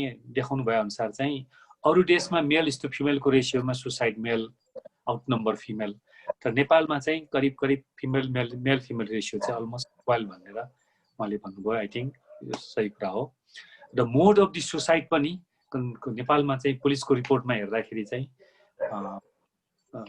ह्याङ्गिङ नै फर्स्ट त्यसपछि इन्सेक्टिसाइड्सको युज चाहिँ सेकेन्डमा आउँछ होइन अब सायद अमेरिकातिर अर्कै उसमा होला ट्रेन्डमा होला अनि त्यसैले चाहिँ हामीले when we are talking about suicide prevention ma one of the strategy is the suicide ko means jun cha त्यसलाई चाहिँ हामीले चाहिँ assess easily assess हुन दिनु भएन भन्ने एउटा पोलिसीमा पनि त्यो कुराहरू गर्नुपर्छ डाक्टर सञ्जयले विभिन्न उसमा सुसाइडको कुराहरू गर्नुभयो thank you very much doctor Sanjay त्यसै गरेर डाक्टर रञ्जनले पनि यो अहिले चाहिँ जुन सुसाइडको कुराहरू कोभिड-19 सँगको कुराहरू छ मलाई इन्ट्रेस्टिङ कुरा के लाग्छ भन्दाखेरि कति मान्छेले सुसाइडलाई अहिले लकडाउनले गर्दा सुसाइड बढ्यो गभर्नमेन्टले लकडाउन गर्यो त्यसैले गर्दा सुसाइड बढ्यो भनेर भन्नेहरू पनि छन् लकडाउनले सुसाइड बढ्यो भन्नेहरू पनि छन् तर वास्तवमा if you see the literature what is the main cause of suicide भनेर हामीले हेऱ्यौँ भने suicide is not a simple straight forward will get the answer यो कारणले सुसाइड भनेर भन्नु इट्स अ कम्प्लेक्स फेनोमेना हो नि त्यसैले डाक्टर रञ्जनले पनि सुसाइडल इन्टेन्टको कुरामा अनि त्यसपछि चाहिँ यो वार्निङ साइन्सको कुराहरू कम्युनिकेसनका कुराहरू अनि हाउ टु म्यानेज अनि थिङ्स टु डु भन्ने कुराहरू उहाँले जुन गर्नुभयो आई थिङ्क यो अघि मैले भने जस्तो चाहिँ सुसाइड भनेको कम्प्लेक्स फेनोमेना हो सुसाइड प्रिभेन्सनको लागि not only ministry of health यसमा मिनिस्ट्री अफ एग्रिकल्चर यसमा मिनिस्ट्री अफ होम अफेयर्स यसमा मिनिस्ट्री अफ एजुकेसन्स यसमा ministry of law and justice multi sectorial involvement integration चाहिँ जरुरी हुन्छ जस्तो लाग्छ र त्यसैले चाहिँ मलाई के भन्न मन लाग्छ भन्दाखेरि आजको यो आत्महत्या रोकथाममा स्पेसली प्यानलले अर्गनाइज गरेर डाक्टर सञ्जय अमेरिकादेखि चाहिँ यहाँ प्रेजेन्ट गर्नुभयो मलाई कस्तो लाग्छ भन्दाखेरि सबभन्दा ठुलो इम्पोर्टेन्ट कुरा चाहिँ public awareness is very important त्यो चाहिँ वान पार्ट छ अघि हामीले भने जस्तो यसलाई चाहिँ अपराधको अवधारणा यसलाई इलिगल भनेर जुन मान्छेले भन्छ सुसाइड एटेम्प्टेड सुसाइड त्यो किसिमको कन्सेप्टबाट बाहिर निकाल्नुपर्छ किनभने हामीले अघि भने जस्तो the cause of suicide is कुनै क्राइमले होइन नि the cause suicide is mental health problems so if somebody suffering from mental health problems they need help अघि पनि डाक्टर रञ्जनले भनिसक्नुभयो वार्निङ साइनका कुराहरू छन् इम्पल्सिभ कुराहरू छन् त्यसैले चाहिँ जनमानसमा पब्लिकमा चाहिँ सुसाइडको बारेमा चाहिँ पब्लिक अवेरनेस गर्नु धेरै इम्पोर्टेन्ट छ सिमिलरली त्योसँग मात्र होइन कि कन्ट्रीले हामी 2 दिन अगाडि प्राइम मिनिस्टरसँग भेट्दाखेरि पनि हामीले भनेका थियौँ कि दिनमा 16 देखि 18 जना कोभिड अगाडि र अहिले कोभिड पछि चाहिँ 18 देखि 20 जना कमिटेड सुसाइड त्यो पनि एकदमै प्रोडक्टिभ एजमा 15 देखि 29 इयर्सका मेजोरिटी पिपलहरू डाक्टर सञ्जयले भन्नुभयो नि हरेक 40 सेकेन्डमा सुसाइड जुन ओल्डमा हुन्छ त्यो 79% 80% चाहिँ लो एन्ड मिडल इन्कम कन्ट्रिजमा हुन्छ र त्यो लो एन्ड मिडल इन्कम कन्ट्रिजमा हुने 80% मा पनि 40% चाहिँ साउथ एसियनमा केन्द्रित छ भनेर भन्छ भनेपछि हामीले 15 देखि 29 वर्षको उमेरका युवा युवतीहरूलाई गुमाउनु पर्ने अवस्था छ अनि त्यो हिसाबले चाहिँ कन्ट्रीले चाहिँ एउटा national mental health national suicide prevention strategy ल्याएर अनि हामीले यसमा चाहिँ के गर्नुपर्छ भन्दाखेरि स्कुल बेस्ड इन्टरभेन्सन गर्न सक्नुपर्छ स्कुलमा नै करिकुलममा नै यसलाई इन्टरभेन्सन त्यसैले शिक्षा मन्त्रालयको जरुरी छ अनि यसमा चाहिँ अल्कोहल युज सब्सटेन्स युजलाई हामीले चाहिँ कन्ट्रोल गर्नुपर्छ त्यसैले यसमा चाहिँ होम मिनिस्ट्रीको जरुरी छ restricting the means of the suicide specially यो जुन इन्सेक्टिसाइड्सहरू छ त्यो एग्रिकल्चर मिनिस्ट्रीको चाहिँ जरुरी हुन सक्छ अनि अर्ली डायग्नोसिस किनकि the cause of suicide is mental health problems so if it is mental health problems हामीलाई चाहिँ दक्ष जनशक्ति चाहियो हामीलाई मनोचिकित्सक चाहियो psychiatrist we need the psychiatrist we need the clinical psychologist we need the psychologist we need the social workers त्यसैले ministry of health and पपुलेसनले कमसेकम यो ट्रेनिङको व्यवस्था गर्नु पर्यो, डक्टरहरूलाई ट्रेनिङको व्यवस्था गर्नु पर्यो, मेन्टल हेल्थ सर्भिसलाई प्राइमेरी हेल्थ सेन्टरमा पुर्याउन सक्नु पर्यो र त्यहाँ पोस्टिङ भएका डक्टरले चाहिँ मेन्टल हेल्थलाई डिल गर्न सक्नु पर्यो। कमसेकम मेन्टल हेल्थ प्रोफेसनलहरू चाहे त्यो हेल्थ एसिस्टेन्ट किन नहोस्, ट्रेनिङ दिएर चाहिँ यो सुसाइड सम्बन्धीको उनीहरूलाई चाहिँ ट्रेनिङ दिएर चाहिँ काउन्सिलिङ गर्ने कुरामा ट्रेनिङ दिएर, अर्ली आइडेन्टिफिकेसनको ट्रेनिङ दिएर, हाई रिस्कलाई चाहिँ साइकेट्रिस्टका अथवा चाहिँ हायर सेन्टरमा रिफर गर्ने, मिडल रिस्कलाई चाहिँ उसको साथीभाइहरू आफ्नो फ्यामिली मेम्बर्सलाई इन्फर्म गर्ने, कम रिस्क लो रिस्कलाई चाहिँ उसको इमोसनलाई भेन्टिलेसन गर्ने, यी विभिन्न किसिमका कुराहरू चाहिँ हामीले गर्न सक्नुपर्छ। यसरी हामीले चाहिँ कन्ट्रीले चाहिँ एउटा सुसाइड स्ट्राटेजी ल्याउने र हामीले पनि आफ्नो क्षेत्रबाट काम गर्ने र suicide is a complex phenomena हो, यसलाई कुनै किसिमको स्टिग्माटाइज गर्नु जरुरी छैन। अनि डाक्टर रञ्जनले भन्नुभयो सुसाइड इज प्रिभेन्टेबल, अफकोर्स यसको लागि ओन्ली थिङ के छ, हामी वर्किङ, त्यसैले नि यसपालिको थिम छ नि working together to prevent the suicide. यसमा मेन कुरा चाहिँ हामीले रिच आउट गर्न सक्नु पर्यो, हामीले उसँग टक गर्न सक्नु पर्यो, उसको कुरा सुन्न सक्नु पर्यो, अनि त्यो त्यसले पनि plenty of suicides can be prevented भनेर भन्छ। त्यसैले ओभरअल चाहिँ म विशेष गरेर आजको यो प्रेसिडेन्ट चियरिङ गरेका डाक्टर सुदर्शन, अनि अर्गनाइज गर्नुभएका हाम्रा डाक्टर राजन, अनि हाम्रा प्रेजेन्टरहरू डाक्टर रञ्जन थापा र डाक्टर सञ्जय यादव, उहाँहरूलाई धन्यवाद दिन चाहन्छु र मेरो भनाइ पनि यही राख्न चाहन्छु। अब म डाक्टर राजनलाई फर्दर अगाडि बढाउनलाई म रिक्वेस्ट गर्छु। Doctor Rajan, thank you. Doctor Rajan mute हुनुहुन्छ, अनम्युट गर्नुहोस् न। Sorry thank you sir, thank you doctor Ojha. मसँग यो क्वेसनको मेरोमा नआएको हो कि टेक्निकल प्रब्लम हो कि के हो है, मसँग क्वेसनहरू नै मैले देखिरहेको छैन बक्समा, र त्यो म त्यो गर्दै गर्छु। र प्लिज डाक्टर सुदर्शन, प्रोफेसर सुदर्शनलाई पनि 2-4 शब्द केही tips comments please sir. Thank you doctor Rajan. अति नै राम्रो प्रस्तुति भएको छ हाम्रो डाक्टर सञ्जय र डाक्टर रञ्जनलाई, उहाँहरूलाई चाहिँ मुरी धन्यवाद छ। वास्तवमा भन्ने हो भने जुन अहिले भर्खर डाक्टर सरोजले पनि भन्नुभयो कि यो अब लिगल हो कि इलिगल हो भन्ने कुरा, एक्चुअली यो क्वेसन इलिगल हो र यसलाई चाहिँ नि नेपालको कन्टेक्स्टमा प्रिभेन्टिभ मेजर्सहरू निकाल्दाखेरि कसरी प्रिभेन्ट गर्न सकिन्छ भनेर सोद्धाखेरि चाहिँ नि यसलाई इलिगल बनाएर पनिसमेन्टको रूपमा राख्यो भने यसलाई चाहिँ नि प्रिभेन्ट गर्न सकिन्छ भन्ने एउटा प्रिभेन्टिभ स्ट्राटेजी चाहिँ पहिला त्यसमा चाहिँ युज गरिएको थियो। त्यो कारणले गर्दाखेरि पनि एउटा चाहिँ पार्ट चाहिँ अहिले चाहिँ नि यसलाई अहिलेसम्म पनि ती प्रिभेन्टिभ स्ट्राटेजी पुरानो कुराहरूलाई लिएर अहिले चाहिँ यसलाई इलिगल बनाएर राखिएको छ, जुन कि अहिले वास्तवमा भने नि यो एकदम गलत प्रिभेन्टिभ स्ट्राटेजी चाहिँ आएको छ। आजको सन्दर्भमा हामी यो अब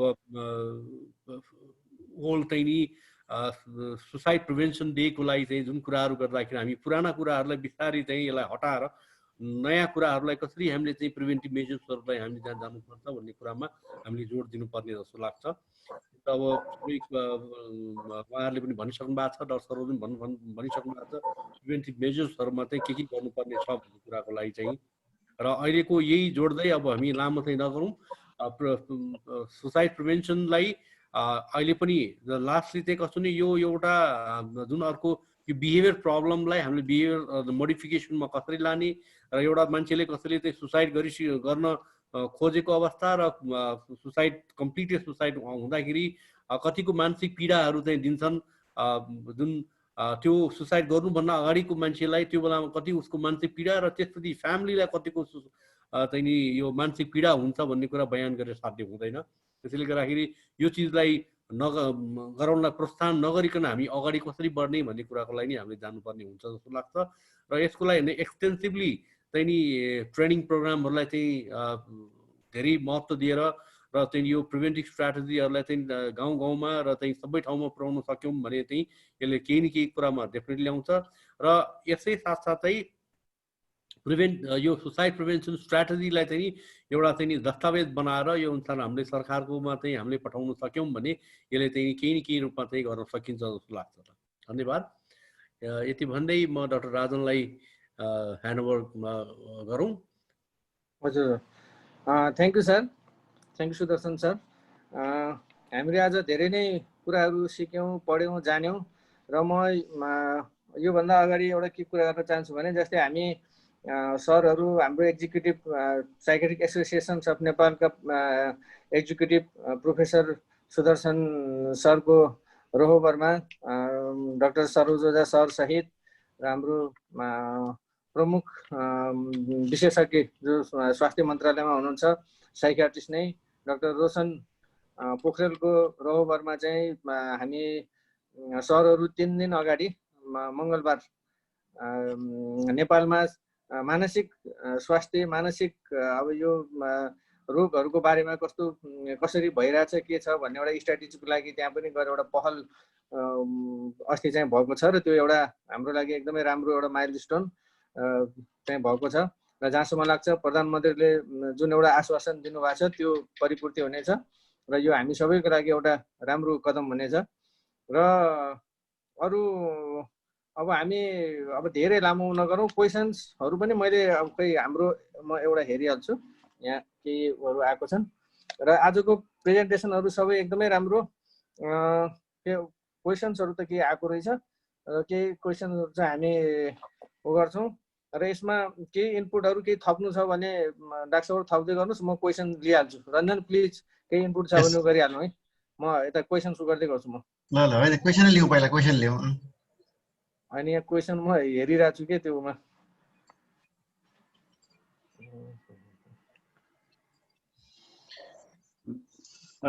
म बिचमा थप्छु है। मलाई एकदम राम्रो लाग्यो फिडब्याक। अनि डाक्टर ओझा डाक्टर प्रधानले भन्नुभएको कुराहरू यो इलिगालिटीको कन्फ्युजन धेरै समयसम्म रहि नै रहन्छ होला होइन। तर यो अहिले कोभिड-19 हरेक सङ्कटले हामीलाई यस्तो अपर्च्युनिटी दिन्छ होइन। अनि यस्तो बेलामा नै हामीले यसलाई यो मेन्टल हेल्थको रेभोल्युसनको हिसाबले हामीले धेरै चिजहरू गर्न सक्छौँ। मलाई लाग्छ जसरी इन्डियालाई कयौँ समय लाग्यो अनि 2017मा डिक्रिमिनलाइज गर्न सक्यो होइन, यो समय आइसकेको छ। किनभने हाम्रो जस्तो देशको साइज र पपुलेसनको साइजमा यो समस्या हाम्रो लागि अझ बढी ठुलो छ होइन। अनि यो लेजिस्लेटिभ लेभलमा या यो पब्लिक यो मेन्टल हेल्थ एक्टको कुराहरूमा सबभन्दा प्रायोरिटी भएको चिजहरूमध्येमा यदि यो हो भने होइन, यस्तै कुराहरूबाट सुरु गर्नुपर्ने हुन्छ नि होला, जुनमा चाहिँ अब लिगल सिस्टम अनि सोसल स्ट्रक्चरको अरू सबै सिस्टमहरूलाई हामीले इन्भल्भ गरेर गर्नुपर्ने हुन्छ। मलाई एकदम इन्करेजिङ लाग्यो कि यो रिसेन्ट यो 2-3 दिन अगाडि तपाईँहरू यो लिडरसिपसँग कुरा गर्न सक्नु भएको छ, जसको अवेरनेस चाहिँ सबभन्दा माथिको लिडरसिपबाट भएर नै यो अहिले जसरी डाक्टर ओझाले 3टै लेभलमा भनिराख्नु भएको थियो नि, WHO ले एउटा यो युनिभर्सली के गर्न सकिन्छ, बटम अप टास्कहरूमा हामीले स्पेसिफिक या इन्डिकेटेड हिसाबले के गर्न सक्छौँ अनि स्पेसिफिक लेभलमा के गर्न सक्छ, त्यो बहुआयामिक हिसाबले हामीले हेरेनौँ भने माथिको भनौँ न यो हेल्थ केयर प्रोभाइड मात्रै गरेर हुनै सक्ने कुरा होइन, जुनमा चाहिँ तल पोभर्टी रिडक्सन, स्टिग्मा रिडक्सन अनि यो अवेरनेस प्रोग्रामहरू अनि त्यो सबै चिजहरू इम्पोर्टेन्ट हुन्छ नि होला। तर मलाई लाग्छ कि यो समय आइसकेको छ कि हामीहरूले नै जोड दिएर यो यस्तो मेन्टल हेल्थ एक्ट या लेजिस्लेटिभ एक्टहरूमा यो सुसाइडको कुरालाई चाहिँ सबभन्दा अग्र पङ्क्तिमा राख्नुपर्छ। Thank you doctor Sanjay. अब म यसैमा सानो कुरा गरिहालौँ। डाक्टर सुदर्शनको लिडरसिपमा हामीले प्राइम मिनिस्टरज्यूले हामीले के भन्यो भन्दाखेरि क्याटेगोरिकली उहाँले प्रेजेन्टेसन गरिसक्नु भएपछि नम्बर 1मा 2053 सालको मेन्टल हेल्थ पोलिसीलाई अहिलेको फेडरल सिस्टम अनुसार चाहिँ यसलाई रिफाइन गरेर अहिलेको हिसाबमा चाहिँ क्याबिनेटले पास गर्यो भने त्यो क्याबिनेट लेभलको कुरा हो। त्यो भित्र नै पब्लिक अवेरनेसको कुरा छ, त्यो भित्र नै ह्युमन रिसोर्सको कुरा छ, त्यही भित्र नै मेन्टल हेल्थ सर्भिसलाई इन्टिग्रेसन प्राइमेरी हेल्थ सेन्टरमा गर्ने कुरा छ, त्यो भित्र नै रिसर्च सम्बन्धी डकुमेन्टेसन सम्बन्धी कुराहरू छ। यो कुराहरू चाहिँ क्याबिनेटको लेभलबाट गर्न सक्छ भनेर हामीले उहाँलाई सल्लाह दिएका थियौँ। नम्बर 2मा चाहिँ हामीले के भन्यौँ भन्दाखेरि मेन्टल हेल्थ एक्ट 2006मा ड्राफ्ट भएको छ र 2017मा गएर यसलाई अलिक मोडिफाई पनि भइसकेको अवस्था छ। यो स्वास्थ्य मन्त्रालयको टेबलमा छ। यसलाई चाहिँ पार्लियामेन्टबाट पास गर्नुपर्ने भएको हुनाले क्याबिनेटले लाने कुरा हो। त्यसैले चाहिँ पार्लियामेन्टमा गर्नुपर्ने काम एक्टको कुरा छ भने नेसनल मेन्टल हेल्थ पोलिसी चाहिँ क्याबिनेटको लेभलले गर्न मिल्छ। र थर्डमा चाहिँ सुसाइड प्रिभेन्सन स्ट्राटेजी कन्ट्रीले किन अपनाउनु पर्छ भने अघि सञ्जय डाक्टर साहबले भन्नुभयो हाम्रो जस्तो देशमा पर 100,000 18 हुनु भनेको ठुलो हो। जस्तो श्रीलङ्का एक्जाम्पल तपाईँले दिनुभयो, भुटानले नेसनल सुसाइड प्रिभेन्सन स्ट्राटेजी उसले एडप्ट गरिसकेको छ र एडप्ट गरेर उसले चाहिँ कति 12 कि 14 थियो उसको पर 100,000लाई 8 मा झार्ने उसको प्लान छ। यो 2017-18 मा मैले हेरेको र उसको लागि छुट्टै बजेट पनि उनीहरूको भुटानी पैसा चाहिँ करिब 1 करोड छुट्याएको थियो 2017 मा। भने त्यो एक्जाम्पलहरू छ कि त्यसैले हाम्रो कन्ट्रीले पनि आज सुसाइड प्रिभेन्सन डेमा चाहिँ राज्यले चाहिँ आज धेरै मान्छेहरूमा सचेतना आएको छ। आज मैले यति धेरै टेलिफोनहरू, यति धेरै मिडियाहरूसँग मेरो इन्टरेक्सनहरू भयो, अरू साथीहरूले पनि मैले हेरिरहेको छु, प्रशस्त मात्रामा पब्लिकमा एक किसिमको अवेरनेस आएको छ र कोभिड-19ले पनि यसलाई चाहिँ अलिकति पुस्ट गरेको अवस्था छ नि। त्यसैले चाहिँ हामीले प्रधानमन्त्रीज्यूलाई चाहिँ यो नेसनल सुसाइड प्रिभेन्सन स्ट्राटेजी चाहिँ राज्यले चाहिँ ल्याउनु पर्यो। त्यही अम्ब्रेलाभित्र हामीले जति पनि भनेका कुराहरू छ सबै इन्टरसेक्टरल मिनिस्ट्रीदेखि लिएर चाहिँ पब्लिकमा अवेरनेस, मिडियाको रिपोर्टिङ, यी सबै कुरामा हामीले एड्रेस गर्न सक्छौँ भनेका थियौँ र उहाँले यो दीर्घकालीन कुराहरू ठिक छ हामी गर्दै गरौँला। अहिले जनतामा भएको भयत्रास, कोरोनाको भयत्रासलाई मनोचिकित्सक सङ्घ र क्लिनिकल साइकोलोजिस्टको सङ्घ अनि स्वास्थ्य मन्त्रालयको अगुवाईमा मिलेर अगाडि जानुस् र यो भयत्रासबाट चाहिँ जनतालाई कम गर्नु पर्यो, काउन्सिलिङ गर्नु पर्यो भन्ने कुरा गर्नुभएको थियो, जुन चाहिँ हाम्रो लागि चाहिँ एउटा हाम्रो विषयभित्रको कुरा हो। अब डाक्टर राजनलाई म ह्यान्ड ओभर गर्न चाहन्छु। के क्वेसन छ? Thank you sir. Doctor Rajan म एउटा सानो एउटा जोडिहाल्छु। यो जुन अहिलेको जुन प्रधानमन्त्री सम्माननीय प्रधानमन्त्रीसँग जुन हाम्रो चाहिँ कुराकानी भएको छ, जुन इन्टरेक्सन भएको, यो एउटा ऐतिहासिक कदम भएको छ र यो चाहिँ एउटा प्रस्थान बिन्दु हो। यस मेन्टल हेल्थलाई इम्प्रुभमेन्ट गर्नको लागि चाहिँ एउटा प्रस्थान बिन्दुबाट चाहिँ स्टार्ट भएको छ। यसबाट चाहिँ अब हामी अगाडि बढ्न सकिन्छ भन्ने कुरा चाहिँ आश्वासन हामीले चाहिँ पाएका छौँ र अहिलेलाई चाहिँ कस्तो चाहिँ एउटा चाहिँ सर्ट टर्म प्लान र लङ टर्म प्लानको लागि चाहिँ हामीले चाहिँ गरेका छौँ र सर्ट टर्म प्लानमा चाहिँ एउटा अवेरनेस प्रोग्रामहरू र चाहिँ यो जुन अहिले क्वारेन्टाइनको यो सबै कुराहरू जुन त्यसलाई के गर्ने भन्ने कुरा सबै यसलाई चाहिँ यो परामर्शहरू दिने भन्ने कुरा त्यसैमा जाने अहिले कोभिड-19को कारणले गर्दाखेरि र लङ टर्म प्लानको चाहिँ डाक्टर सरोजले भनिहाल्यो जुन मेन्टल हेल्थ पोलिसीलाई चाहिँ पारित गर्ने कुरा, सुसाइड प्रिभेन्सन स्ट्राटेजीलाई चाहिँ पारित गर्ने कुरा, यो सबै कुरा चाहिँ लङ टर्मको प्लानको यो बिस्तारै हुँदै जाने हुन्छ। यो हुने बित्तिकै त्यसले गर्दाखेरि चाहिँ यो रिसोर्सेसको कुराहरू सबै कुरा त्यसमा चाहिँ समेटिएकोले गर्दाखेरि त्यसले चाहिँ एउटा चाहिँ प्लस पोइन्टको रूपमा चाहिँ आउँछ। हामी धेरै नै आशावादी भएका छौँ अहिले वास्तवमा हुँदैन, हामी धेरै अप्टिमिस्टिक लेभलमा यो एउटा प्रस्थान बिन्दुबाट चाहिँ हामी स्टार्ट हुन्छौँ। यसलाई चाहिँ हामी यो दिनलाई चाहिँ जुन चाहिँ अस्तिको दिनलाई चाहिँ हामीले चाहिँ यसलाई चाहिँ ऐतिहासिक दिनको रूपमा चाहिँ हामीले चाहिँ गर्नुपर्छ जस्तो लाग्छ हामीलाई। धन्यवाद। हजुर धन्यवाद सर। म अब केही क्वेसन्सहरू लिने कोसिस गर्छु। मसँग केही क्वेसन्सहरू आइसकेका छन्। म पहिलो प्रश्न गर्दैछु डाक्टर रञ्जन अथवा डाक्टर सञ्जय, हजुरहरूले आफूले गर्नुहुन्छ। If someone is so much depressed and want to attempt suicide then is there way to motivate such persons भन्ने एउटा क्वेसन छ। र अर्को चाहिँ suicidal thoughts and depression is considered social stigma, how can we change this? Doctor Ranjan अनि doctor Sanjay please. Sanjay म गरौँ के गर्नु? हुन्छ। ल अब एउटा कुरा, डिप्रेस्ड मान्छेलाई सुसाइड प्रिभेन्सन गर्न सकिन्छ सकिँदैन भन्ने कुरा सकिन्छ, डेफिनेटली सकिन्छ। होइन हामीले भन्यो suicide, most of the suicides are preventable. होइन अल त कहीँ पनि भन्नु, कुनै पनि चिजमा अल भन्ने त हुँदै गएन। होइन most of the suicides are preventable. होइन चाहे मान्छे डिप्रेस होस् नहोस्। होइन अझ डिप्रेस मान्छे छ भने त होइन उसको डिप्रेसन, यो डिप्रेसिभ कग्निसन कै पार्ट हुन्छ सुसाइडल थट हो। डिप्रेसन उसको म्यानेज गरेपछि होइन हामीहरूले सुसाइडल थट पनि कम हुन्छ। जुन अघि हामीले प्रेजेन्ट गऱ्यौँ होइन जुन प्रिन्सिपल्सहरू छ सुसाइड प्रिभेन्सनको लागि, त्यो डिप्रेस भए पनि नभए पनि त्यो सधैँ लागु हुन्छ। मान्छेसँग बोल्ने, उसको कुरा सुन्ने, उसलाई लिसन गर्ने, उसको सपोर्ट गर्ने, उसलाई टाइम बाई गर्ने, कन्ट्र्याक्ट लिने, फ्यामिली मेम्बरको सपोर्ट लिने। होइन साथमा के भयो भने अब डिप्रेस छ भने उसलाई अब साइकाट्रिस्टकोमा लाने, साइकोट्रोपिक मेडिसिन्स गर्ने। होइन एकदम सुसाइडल छ भने अब एकदमै हाइली सुसाइडल छ भने एडमिट गर्ने, डिप्रेसन थट सुसाइडल थट नजाउन्जेलसम्म। सुसाइडल थट चाहिँ डिप्रेसिभ मान्छेबाट राम्रोसँग इलाज गर्न सकिन्छ। त्यो धेरै एकदमै गाह्रो कुरा पनि होइन। अर्को कुरा स्टिग्मा, अब यो त धेरै ठुलो हो। स्टिग्मा चाहिँ गाह्रो कुरा हो। होइन स्टिग्मालाई म्यानेज गर्न चाहिँ धेरै गाह्रो कुरामा यो एक दिन दुई दिनमा एकजनाले दुईजनाले गर्न हुँदैन। यो चाहिँ अब ठुलो रोल छ। होइन स्टिग्माको लागि हामीहरूले त्यसको पनि अफकोर्स अवेरनेस नै हो। होइन कम्युनिटी लेभलमा अवेरनेस सबभन्दा पहिला हामीहरूले अवेरनेस सुरु गर्नु पर्यो। अवेरनेस प्रोग्राम सुरु कसबाट भने हेल्थ वर्करबाट। हेल्थ वर्करमै स्टिग्मा छ सबभन्दा पहिला त। हेल्थ वर्करहरूले नै मेन्टल इलनेसलाई जेन्युन इलनेस मान्दैन। होइन त्यसै भएको भन्छ।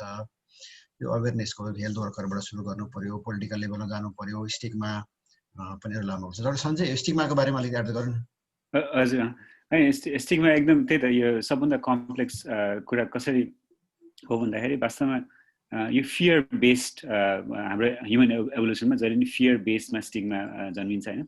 अनि विशेष गरेर जति बेला सङ्कट आउँछ त्यति बेला झन् नेचुरली रिफ्लेक्सिभली स्टिगमा बढेर आउँछ।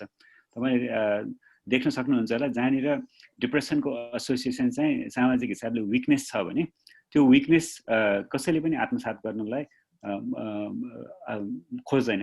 अनि त्यो चाहिँ एउटा वाहन जस्तो बन्छ कि कोही मान्छे डिप्रेस भएर डिप्रेस छ भनेर भन्न पाउनु पनि आफू चाहिँ म बलियो भएँ या मैले त्यसबाट लान्छिन पाएँ भनेर भन्ने खालको सामाजिक मनस्थितिमा छौँ हामी होइन। अब यो यसलाई डेफिनेटली यो मल्टिसेक्टरल हिसाबले हेर्नै पर्छ होइन, किनभने माथिबाट एउटा सजिलो उपाय सायद कयौँ वर्ष लाग्ला, कयौँ जेनेरेसन लाग्ला होइन। तर हामीले बुझ्नुपर्छ कि यो चिजहरू हाम्रो भाषामा छ, हाम्रो रहन सहन बोलीचालीमा छ, अनि हामीले अर्को मानवप्रति हामीले कसरी हेरिरहेछौँ भनेर। यो जबसम्म हामीले बराबरीको कुराहरू एकदम सबभन्दा तल्लो लेभलको स्कुलबाट हामीले बुझ्न खोज्दैनौँ, अर्को मान्छे हाम्रो बराबरमा छ, लिङ्ग बराबरमा छ भने जेन्डर इक्वल छ, जात इक्वल छ, अनि त्यसपछि यो क्लास इक्वल छ भनेर जबसम्म बुझ्दैनौँ नि तबसम्म डिप्रेसनको कुराहरू चाहिँ मतलब अझ कयौँ लेभल पछिको कुरा हो। किनभने सबभन्दा पहिलो भए चाहिँ आफूभन्दा फरक देख्ने मान्छेलाई चाहिँ बराबर हेर्न नसक्नु हो। मलाई सबभन्दा ठुलो इन्टरभेन्सन चाहिँ स्कुलबाट जस्तो लाग्छ। स्कुलमा जति अगाडिको लेभलमा हामीले मेन्टल इलनेसको केही कुराहरू इन्ट्रोड्युस गराउन सक्यौँ र यही स्टिगमा चाहिँ यो बराबरीपनको कुराहरू चाहिँ खास त अब यसको लागि मुभमेन्ट नै चाहिन्छ होइन, तर उदाहरण बन्न सक्यौँ हरेक मान्छेबाट। त्यहाँनिर गरेको इन्टरभेन्सन लामो जस्तो लाग्छ तर कयौँ जेनेरेसन पछि सबभन्दा इफेक्टिभ हुन सक्ला। डिप्रेसनलाई मात्र अब हेर्न खोज्ने हो भने त हामीले जसरी मेन्टल हेल्थ ग्याप भनेर भन्यो नि, हामी अब 80 देखि 90% मेन्टल हेल्थ ग्यापमा भएको देशहरूमा पर्छ होइन। त्यहाँनिर ल यो अर्बन क्षेत्रमा या स्कुल एजुकेसन राम्रो भएको ठाउँमा मेन्टल इलनेसको केही बुझ्छ होइन, तर देशभरिकै सबै अरू मान्छेहरू पनि बराबरीमा त्यो कुरा बुझ्न सकेन भने एकतिर मात्र हेर्न थाल्ने भने चाहिँ त्यो लहर तान्दाखेरि पहरो जाने भन्ने जस्तो कुरा जस्तो मात्र हो।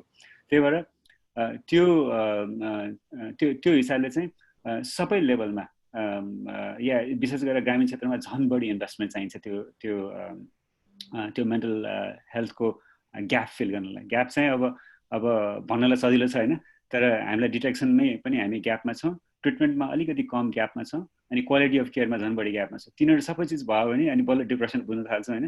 अनि त्यसपछि अनि भनौँ मल्टिसेक्टरली हामीले के गर्न सक्छौँ।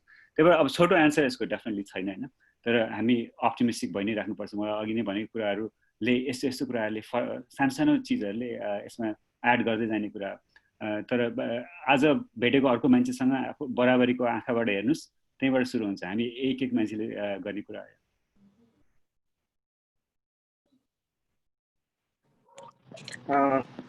Thank you doctor Sanjay.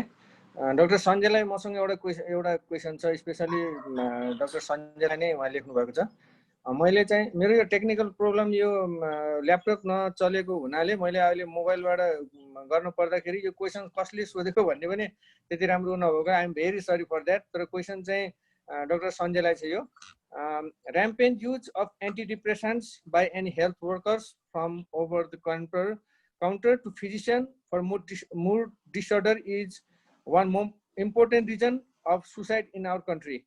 We know in the recovery state of depression, suicide is more common. I need opinion from Dr. Sanjay. यो क्वेसन चाहिँ यस्तो छ। मैले जसरी बुझेँ यो कुरा चाहिँ कस्तो भन्दाखेरि एन्टिडिप्रेसनको अत्याधिक प्रयोगसँग चाहिँ सुसाइडको समस्या अझ बढी छ भनेर यसरी बुझायो मैले, कि रिपिट गर्न त्यो हजुर जस्तै हेल्थ वर्कर्सहरूले डक्टर भन्दा पनि अरूले चाहिँ बढी बाहिर एन्टिडिप्रेसेन्ट्सहरू युज गरिरहेका हुन्छन्, त्यसले चाहिँ सुसाइडल रेट बढी भएको अनुभव चाहिँ क्वेसन सोध्ने डाक्टर साहबले गर्नुभएको छ। यसलाई क्लियर पारिदिनुहुन्छ कि? यसको राम्रो एउटा ऐतिहासिक पृष्ठभूमि छ है। यो मलाई लाग्छ ओभरअलमा त्यसपछिको कयौँ स्टडिजहरूले रिफ्युट गरेका छ होइन। एन्टी डिप्रेसेन्टले युथहरूमा विशेष गरेर 18 देखि 24 वर्षको उमेरको मान्छेहरूमा सुसाइडालिटी बढाउँछ भनेर। अनि अर्को पार्ट चाहिँ त्यो छ कि तपाईँलाई स्पेसली जसलाई एनहेडोनिया अनि डिसएनर्जिया छ, जसकोमा अब डिप्रेसनको प्रमुख लक्षणहरूमध्येमा एनर्जीको कमी छ या अलि बढी जस्तो एटिपिकल डिप्रेसन या मेलान्कोलिक डिप्रेसनमा ताकत कम भएको छ होइन। तिनीहरूमा डिप्रेसनको सुरुको यदि पोजिटिभ इफेक्ट भयो भने उनीहरूमा शक्ति प्रदान भएर उनीहरूले सुसाइड गर्न सक्छ भन्ने कथन छ होइन। यसलाई तलको लेभल र माथिको लेभलबाट हेर्नुपर्छ होइन। लार्जर सेन्समा एन्टी डिप्रेसनले यदि डिप्रेसन ठिक गरिरहेछ भने त्यसले यदि गर्न सक्ने सुसाइडालिटीको इफेक्ट छ भने त्योभन्दा कयौँ गुणा बढी त्यसले फाइदा गर्न सक्ने भयो। अर्को एन्टी डिप्रेसनले सुसाइडालिटी बढाउँछ भनेर जुन इफेक्ट साइजको कुरा थियो त्यो यति न्यून थियो कि होइन। अनि जुन पछिल्लो यो 2009, 10, 11, 12को ठुल्ठुलो स्टडीहरूले त्यसलाई रिफ्युट गरिसकेको छ या एकदमै कम छ भनेर भनिसकेको छ होइन। तर आई थिङ्क मलाई यहाँ अझै बढी इम्पोर्टेन्ट लागेको कुरा चाहिँ ऱ्याम्पेन्ट युजको कुरा भयो होइन। जुन चाहिँ हामीले सबभन्दा विचार गर्नुपर्ने कुरा चाहिँ एन्टी डिप्रेसन कसले पाउनुपर्छ। एन्टी डिप्रेसनको युज यदि प्रिस्क्रिप्सनमा रेगुलेसन छैन भने कहाँनिर चाहिँ सबभन्दा बढी एड्रेस गर्न सक्नुपर्छ भनेर। अब त्यहाँ चाहिँ छ कि हामी इभिडेन्सको बेसको कुरा गर्छौँ भने हामी धेरै बढी ओभर युज गर्छौँ एन्टी डिप्रेसनलाई। डिप्रेसनको ट्रिटमेन्टको स्ट्रेटेजिजहरू धेरै अरू छन् जसलाई कम युज गर्छौँ र एन्टी डिप्रेसनको इन्डिकेसन चाहिँ क्लियरली इफेक्ट साइज राम्रो भएको इन्डिकेसन चाहिँ मोडरेट टु सिभियर डिप्रेसनमा हो भने उत्तिकै मात्रामा कोही पनि मान्छेहरू यदि एक्सेस छ भने धेरै मान्छेहरू माइल्ड या डिप्रेसिभ सिम्पटम मात्रै भइरहेको छन् भने पनि एन्टी डिप्रेसन पाइरहेछ। त्यो कोरिलेसनलाई चाहिँ आँखा चिम्म गर्न मिल्दैन कि कसले नचाहिने मान्छेले चाहिँ बढी पाइरहेछन्, चाहिने मान्छेले कम पाइरहेको होलान् र त्यसलाई चाहिँ अलमोस्ट फ्याक्टको रूपमा लिनुपर्छ कि सुसाइडालिटी इन्क्रिज गर्छ तर धेरै मिनिमली गर्छ। एन्टी डिप्रेसनले यदि फाइदा गर्नु छ भने त्यसले धेरै मात्रामा बढी फाइदा गर्छ। अब यसलाई मैले अब मल्टी लेयरमा भने होइन, तर यिनीहरू एकदमै जोडिएका पाटाहरू हुन् र त्यसरी हेर्नै पर्छ। तर मलाई लाग्छ ठुलो प्रब्लम चाहिँ तपाईँले रेज गर्नुभएको चाहिँ अनरेगुलेटेड प्रिस्क्रिप्सन अनि एभिडेन्स बेसको कमी भएको ठाउँमा एन्टी डिप्रेसनको युज त्यो होला जस्तो लाग्छ।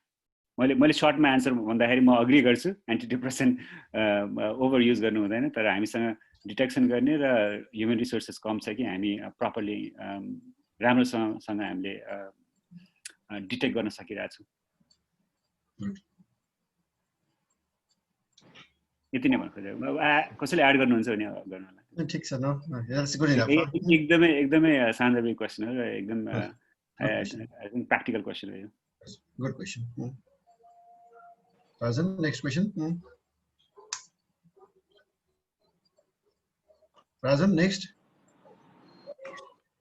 Okay. Masimal question, sir. Can we resist prescription of antidepressant other than psychiatrist? General physician prescribe antidepressant like multivitamin. यो पनि फेरि अभियसकै कुरा आयो हैन। अनि त्यस्तो अब हैन एन्टिडिप्रेसन साइकियाट्रिस्टले मात्र युज गर्नु प्रिस्क्राइब गर्नु पर्छ भने त कहीँ पनि सायद कुनै पनि ल छैन हैन। एन्टिडिप्रेसन हैन, antidepression as a class of drug धेरै नाम एन्टिडिप्रेसन भए पनि धेरै डिजिजहरुमा युज हुन्छ। यो नन साइकियाट्रिक इलनेस पनि युज हुन्छ हैन। र अरु कुनै पनि कन्ट्रीमा यदि धेरै साइकियाट्रिस्ट छैन कि सबै हैन साइकियाट्रिक प्रब्लम भएको पेशेन्टहरुलाई साइकियाट्रिस्टले मात्रै म्यानेज गर्न सकोस् हैन। 20-25% मान्छेलाई छ सिग्निफिकेन्ट ट्रिटमेन्ट गर्नुपर्ने। सबैले कुनै पनि कन्ट्रीमा यति म्यान पावर छँदै छैन कि हरेक डिप्रेसन भएको मान्छेलाई साइकियाट्रिस्टले नै हेरेर एन्टिडिप्रेसन लेख्नु त हुनै सक्दैन। अरूले पनि युज गर्नै पर्छ कि पनि नजानेको मान्छेले जसले पनि युज गर्न मिल्छ एन्टिडिप्रेसन। तर डक्टर वुड ट्रेन्ड मान्छे हुनु पर्यो, फिजिशियन लेख्न पाउँछ। यदि उसले डिप्रेसन उसलाई चिन्न सक्ने क्षमता छ, उसले डिप्रेसनको एन्टिडिप्रेसनको साइड इफेक्ट बुझेको छ, कसरी युज गर्ने, कहिले युज गर्ने बुझेको छ र साथमा अरू पनि केयर गरेर खालि उसले फिजिशियनलाई डिप्रेसन ट्रिट गर्न मन छ भने उसले प्रेसक्रिप्सन मात्र लेखेर पाउँदैन, उसले अरू पनि रोल प्ले गर्नुपर्छ। जसरी काउन्सिलिङ गर्ने, अब डायग्नोसिस बताउने, डायग्नोसिस नभनिकन पनि भइरहेको छ, कसै थाहै छैन। अब डायबिटिज ट्रिटमेन्ट गर्ने फिजिशियन गएको छ, पेसेन्टलाई के पनि भनेको छ, उसलाई फिजिशियनलाई लागेको डिप्रेस छ, उसले एन्टिडिप्रेसन थप्दैन, त्यो चाहिँ अनफेयर हो। पेसेन्टलाई भनेर त मैले हेरेँ, तपाईँलाई मैले हेरिराखेँ, तपाईँलाई डिप्रेसन डायबिटिज छ, त्यो साथमा डिप्रेसन पनि छ, त्यसैले मैले तपाईँलाई डिप्रेसनको दबाई दिएको छु भनेर उसलाई भनेर गर्छ भने त्यो फेयर हो। पेसेन्टलाई भन्दै नभनिकन नजानिकन होइन, खालि सुनेको मात्रै भरमा, कहिले मेडिकल स्कुलमा 15 वर्ष अगाडि पढेको भरमा मात्रै एन्टिडिप्रेसन लेख्छ भने द्याट इज अब्युज। तर अरू पनि स्पेसलिटीको डक्टरले चाहिँ एन्टिडिप्रेसन लेख्न पाउँछ, जानेर लेख्नु पर्यो। मेन कुरा जान्नु पर्यो, जानेको हुनु पर्यो, डिजिजको बारेमा जान्नु पर्यो, ड्रगको बारेमा जान्नु पर्यो, त्यसको साइड इफेक्टको बारेमा जान्नु पर्यो, त्यसलाई म्यानेज गर्न आउनु पर्यो भने यसरी उसले फेयरली गर्छ भने त्यसमा आपत्तिजनक छैन। आफूले नसकेको फिल्डमा साइकियाट्रिस्ट रेफर गर्छ भने त्यसमा आपत्ति छैन हैन। Doctor Sanjay, anything you want to add? यो एकदम सिस्टमको लेभलमा हेर्ने हो भने धेरै धेरै गाह्रो छ हैन। हाम्रोमा निड छ तर प्रिस्क्राइब गर्ने म्यान पावर कम छ हैन। अनि आई थिंक त्यो ग्याप फिल गर्नलाई यो नेसनल लेभलको डिस्कसन हुनुपर्छ या रेगुलेटरी बडिजहरुको डिस्कसन हुनुपर्छ कि कसले प्रिस्क्राइब गर्न पाउने र नपाउने भनेर हैन। किनभने ल अब साइकियाट्रिस्ट त्यति नम्बर हुने भनेर त आश नगर्नु राम्रो हो, किनभने हामी बढाउँदै जाने हो हैन। तर हामीले जस्तो इन्हान्स म्यान पावर अनि स्पेशली यो क्यापासिटी बिल्डिङको कुराहरू जसरी आइरहेको छ, टास्क सिफ्टिङ चाहिँ मेन्टल हेल्थ ग्याप धेरै भएको ठाउँमा यदि इन्हान्स गर्ने हो भने त्यो ट्रेनिङ गरेर मलाई लाग्छ प्र्याक्टिकलिटीको हिसाबले नेपाल जस्तो ठाउँमा चाहिँ जस्तो अब ट्रेन नन स्पेसलिस्ट साइकियाट्रिस्टहरूले भने अब ल इन्हान्स भनौँ यो अहेबाहरूले यदि ट्रेनिङ दिन सकेको छ भने गर्न सक्नु राम्रो। के हुन्छ भन्दाखेरि जसले बुझेकै छैन अनि फार्मेसीमा रेगुलेसन कम हुन्छ अनि त्यसपछि कसैले थाहा भएको भरमै एन्टी डिप्रेसन जुन पाइरहेछन् तिनीहरूमा बढी प्रब्लम हो। तर अब त्यो साइडमा हामी जानु चाहिँ पर्छ यदि हामीले बुझ्ने हो कि यहाँनिर यत्रो मेन्टल हेल्थ ग्याप छ भनेर हैन। मलाई लाग्छ अहिलेलाई चाहिँ अब सीमित त त्यही गर्छ कि लाइसेन्स मान्छेहरू चाहिँ अब फिजिसियनहरू हुन्छन्, जुन पनि फिजिसियनले प्रिस्क्राइब गर्न पाउनुपर्छ एन्टी डिप्रेसन। तर एन्टी डिप्रेसन फिजिसियनभन्दा अगाडि जानलाई चाहिँ हामी वास्तवमा यो पोलिसी या को निड छ जुन चाहिँ अब यो मेडिकल एसोसिएसन या अरू हेल्थ केयर एसोसिएसनहरू सबै मिलेर उठाउनु पर्ने कुरा हो। अब त्यो निड चाहिँ एक्सेसको निड र डेलिभरीको निड चाहिँ सबै क्षेत्रमा छ, डिप्रेसनमा मात्र होइन। तर मलाई यो बल्दो कुरा लाग्छ कि डिप्रेसनको हिसाबले चाहिँ। Thank you.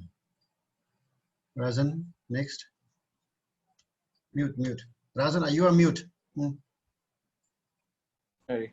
मसँग एउटा इन्ट्रेस्टिङ क्वेसन छ, सायद अब हामी अन्त्यतिर छौँ एन्डमा, र यो मलाई जहाँसम्म लाग्छ यो म आज लास्ट क्वेसन गर्दैछु र हामी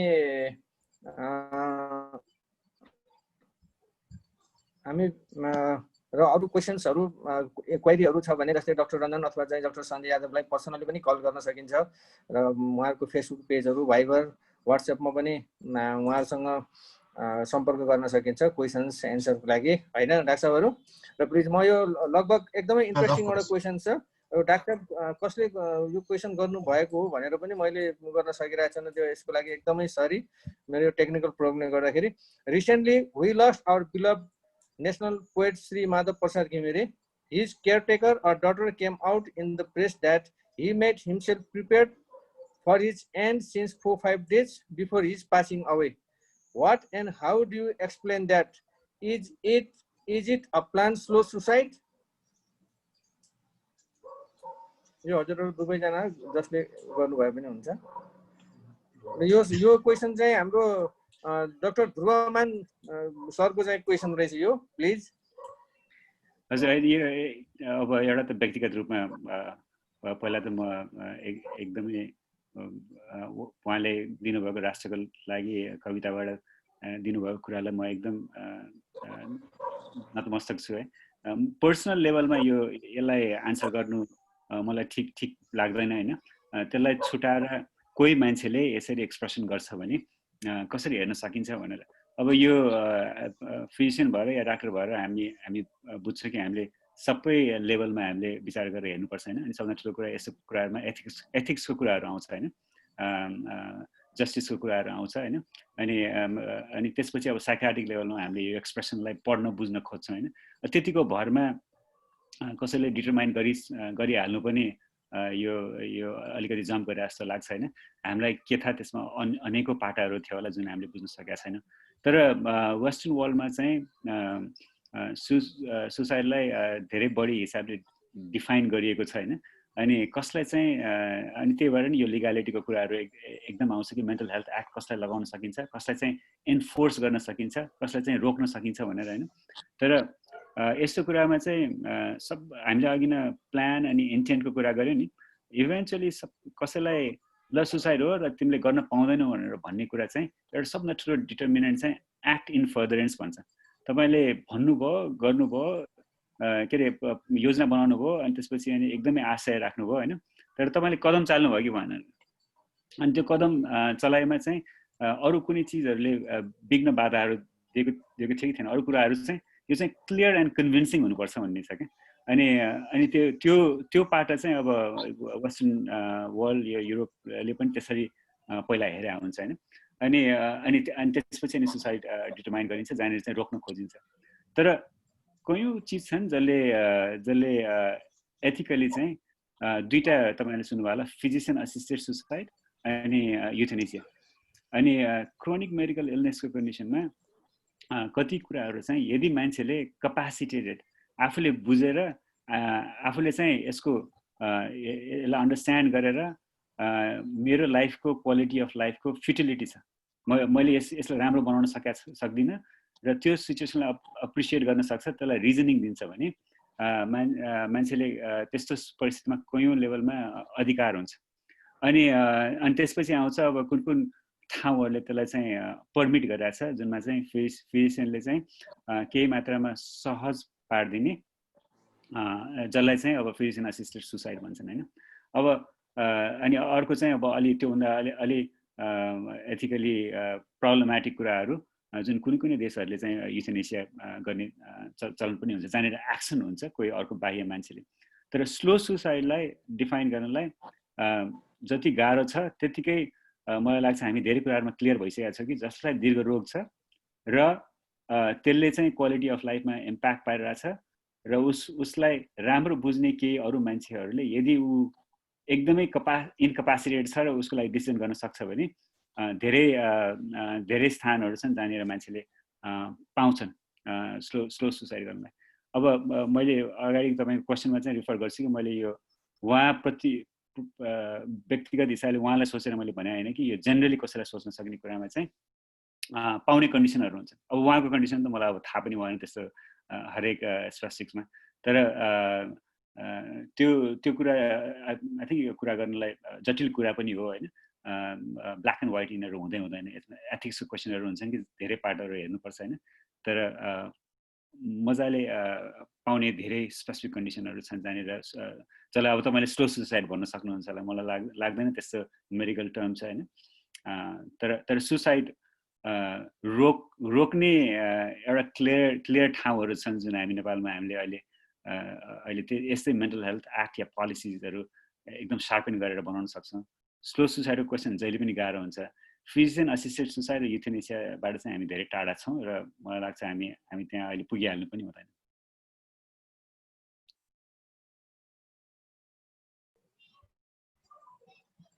ठिक छ।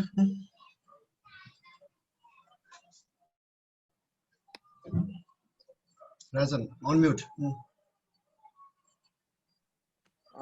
हामी अलमोस्ट एन्डमा छौँ अब, र म जानुभन्दा अगाडि सञ्जय डाक्टर साहब र रञ्जन डाक्टर साहबलाई धेरै धेरै धन्यवाद र शुभकामना पनि दिन चाहन्छु। एकदम राम्रो प्रेजेन्टेसन, त्यसले हामी सबैको आँखा खुल्यो भने जस्तै भयो, एकदमै राम्रो प्रेजेन्टेसन थियो। र म सन फार्मास्युटिकल्स जसले हाम्रो आजको कार्यक्रमको प्रायोजन गर्नुभएको छ, र म उहाँ सन फार्माको तर्फबाट म सुदीप साक्य सरलाई चाहिँ 2 शब्द राखिदिनु हुनुको लागि चाहिँ म अनुरोध गर्दछु। सुदीपजी। Rajan, and thank you Dr. Ranjan Thapa, Dr. Sanjay Yadav, as well as Dr. S.N. Pradhan and Dr. Saroj Oza for an excellent overview on the suicide prevention on this occasion of World Suicide Prevention Day. I'd like to thank PAN as well as NNFF for giving us this opportunity to be associated with this CME program on this occasion of World Suicide Prevention Day. And I think the program was very relevant, as we have been hearing from the news also that number of suicides have been increasing in this period of COVID. And from March to June, I think there are more than 1,600 suicide cases reported in Nepal itself. So I thank all of you for your efforts for the prevention of suicide, sir.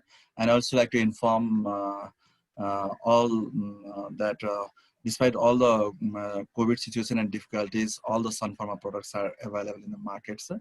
A big thank you to all the participants for taking out your valuable time from your busy schedule, sir. Thank you once again to all from Sun Pharma. Thank you, PAN, as well as thank you, NMF. Thank you, Rajan sir. Over to you, Rajan sir. Thank you, Sudeep जी र सबैलाई धेरै धेरै धन्यवाद। धैर्यताका साथ आजको कार्यक्रममा सबैजनाले सुनिदिनु भयो र मलाई जहाँसम्म लाग्छ केही न केही हामीले सिकेका छौँ। सन फर्मालाई धेरै धेरै धन्यवाद। म हाम्रो आजको सेसन चेयर गर्ने प्रोफेसर सुदर्शन नरसिंह प्रधान, प्रोफेसर सरोज ओझा लगायत सम्पूर्ण पार्टिसिपेन्टहरूलाई धेरै धेरै धन्यवाद दिन चाहन्छु। र केही टेक्निकल प्रब्लमले गर्दाखेरि क्वेसन्सहरू मैले पुरै लिन सकिनँ र नामहरू पनि क्वेसन्स कसले सोध्नु भएको भनेर मैले बताउन सकिनँ। त्यसको लागि म एकदम I am very very sorry. र अब आजको सेसन सायद हामी यतिमै कन्क्लुड गर्छौँ र आउँदो दिनहरूमा हामी फेरि यस्तो प्रोग्रामहरू गर्नेछौँ। म क्वेसन्सहरू सञ्जय यादव डाक्टर साहबलाई र रञ्जन डाक्टर साहबहरूलाई फरवर्ड गरेर क्वेसन्स जति पनि क्वेसन्सहरू हामीले कम्प्लिट गर्न सकेको छैनौँ म इमेल मार्फत अथवा चाहिँ मेसेन्जर त्यसबाट चाहिँ सबैलाई क्वेसन्सको एन्सरहरू पुर्याउने कोसिस गर्छु। Thank you very much. कसैलाई केही छ र अब भन्नुपर्ने सर सुदर्शन सर? छैन है? सबैलाई धेरै धेरै नमस्कार। Thank you very much. नमस्कार। वेबकास्ट इन्ड गर्दै होला हैन? सन्जय एकछिन बस्नु त, राजन एकछिन बस्नु त, वेबकास्ट इन्ड गर्छ होला।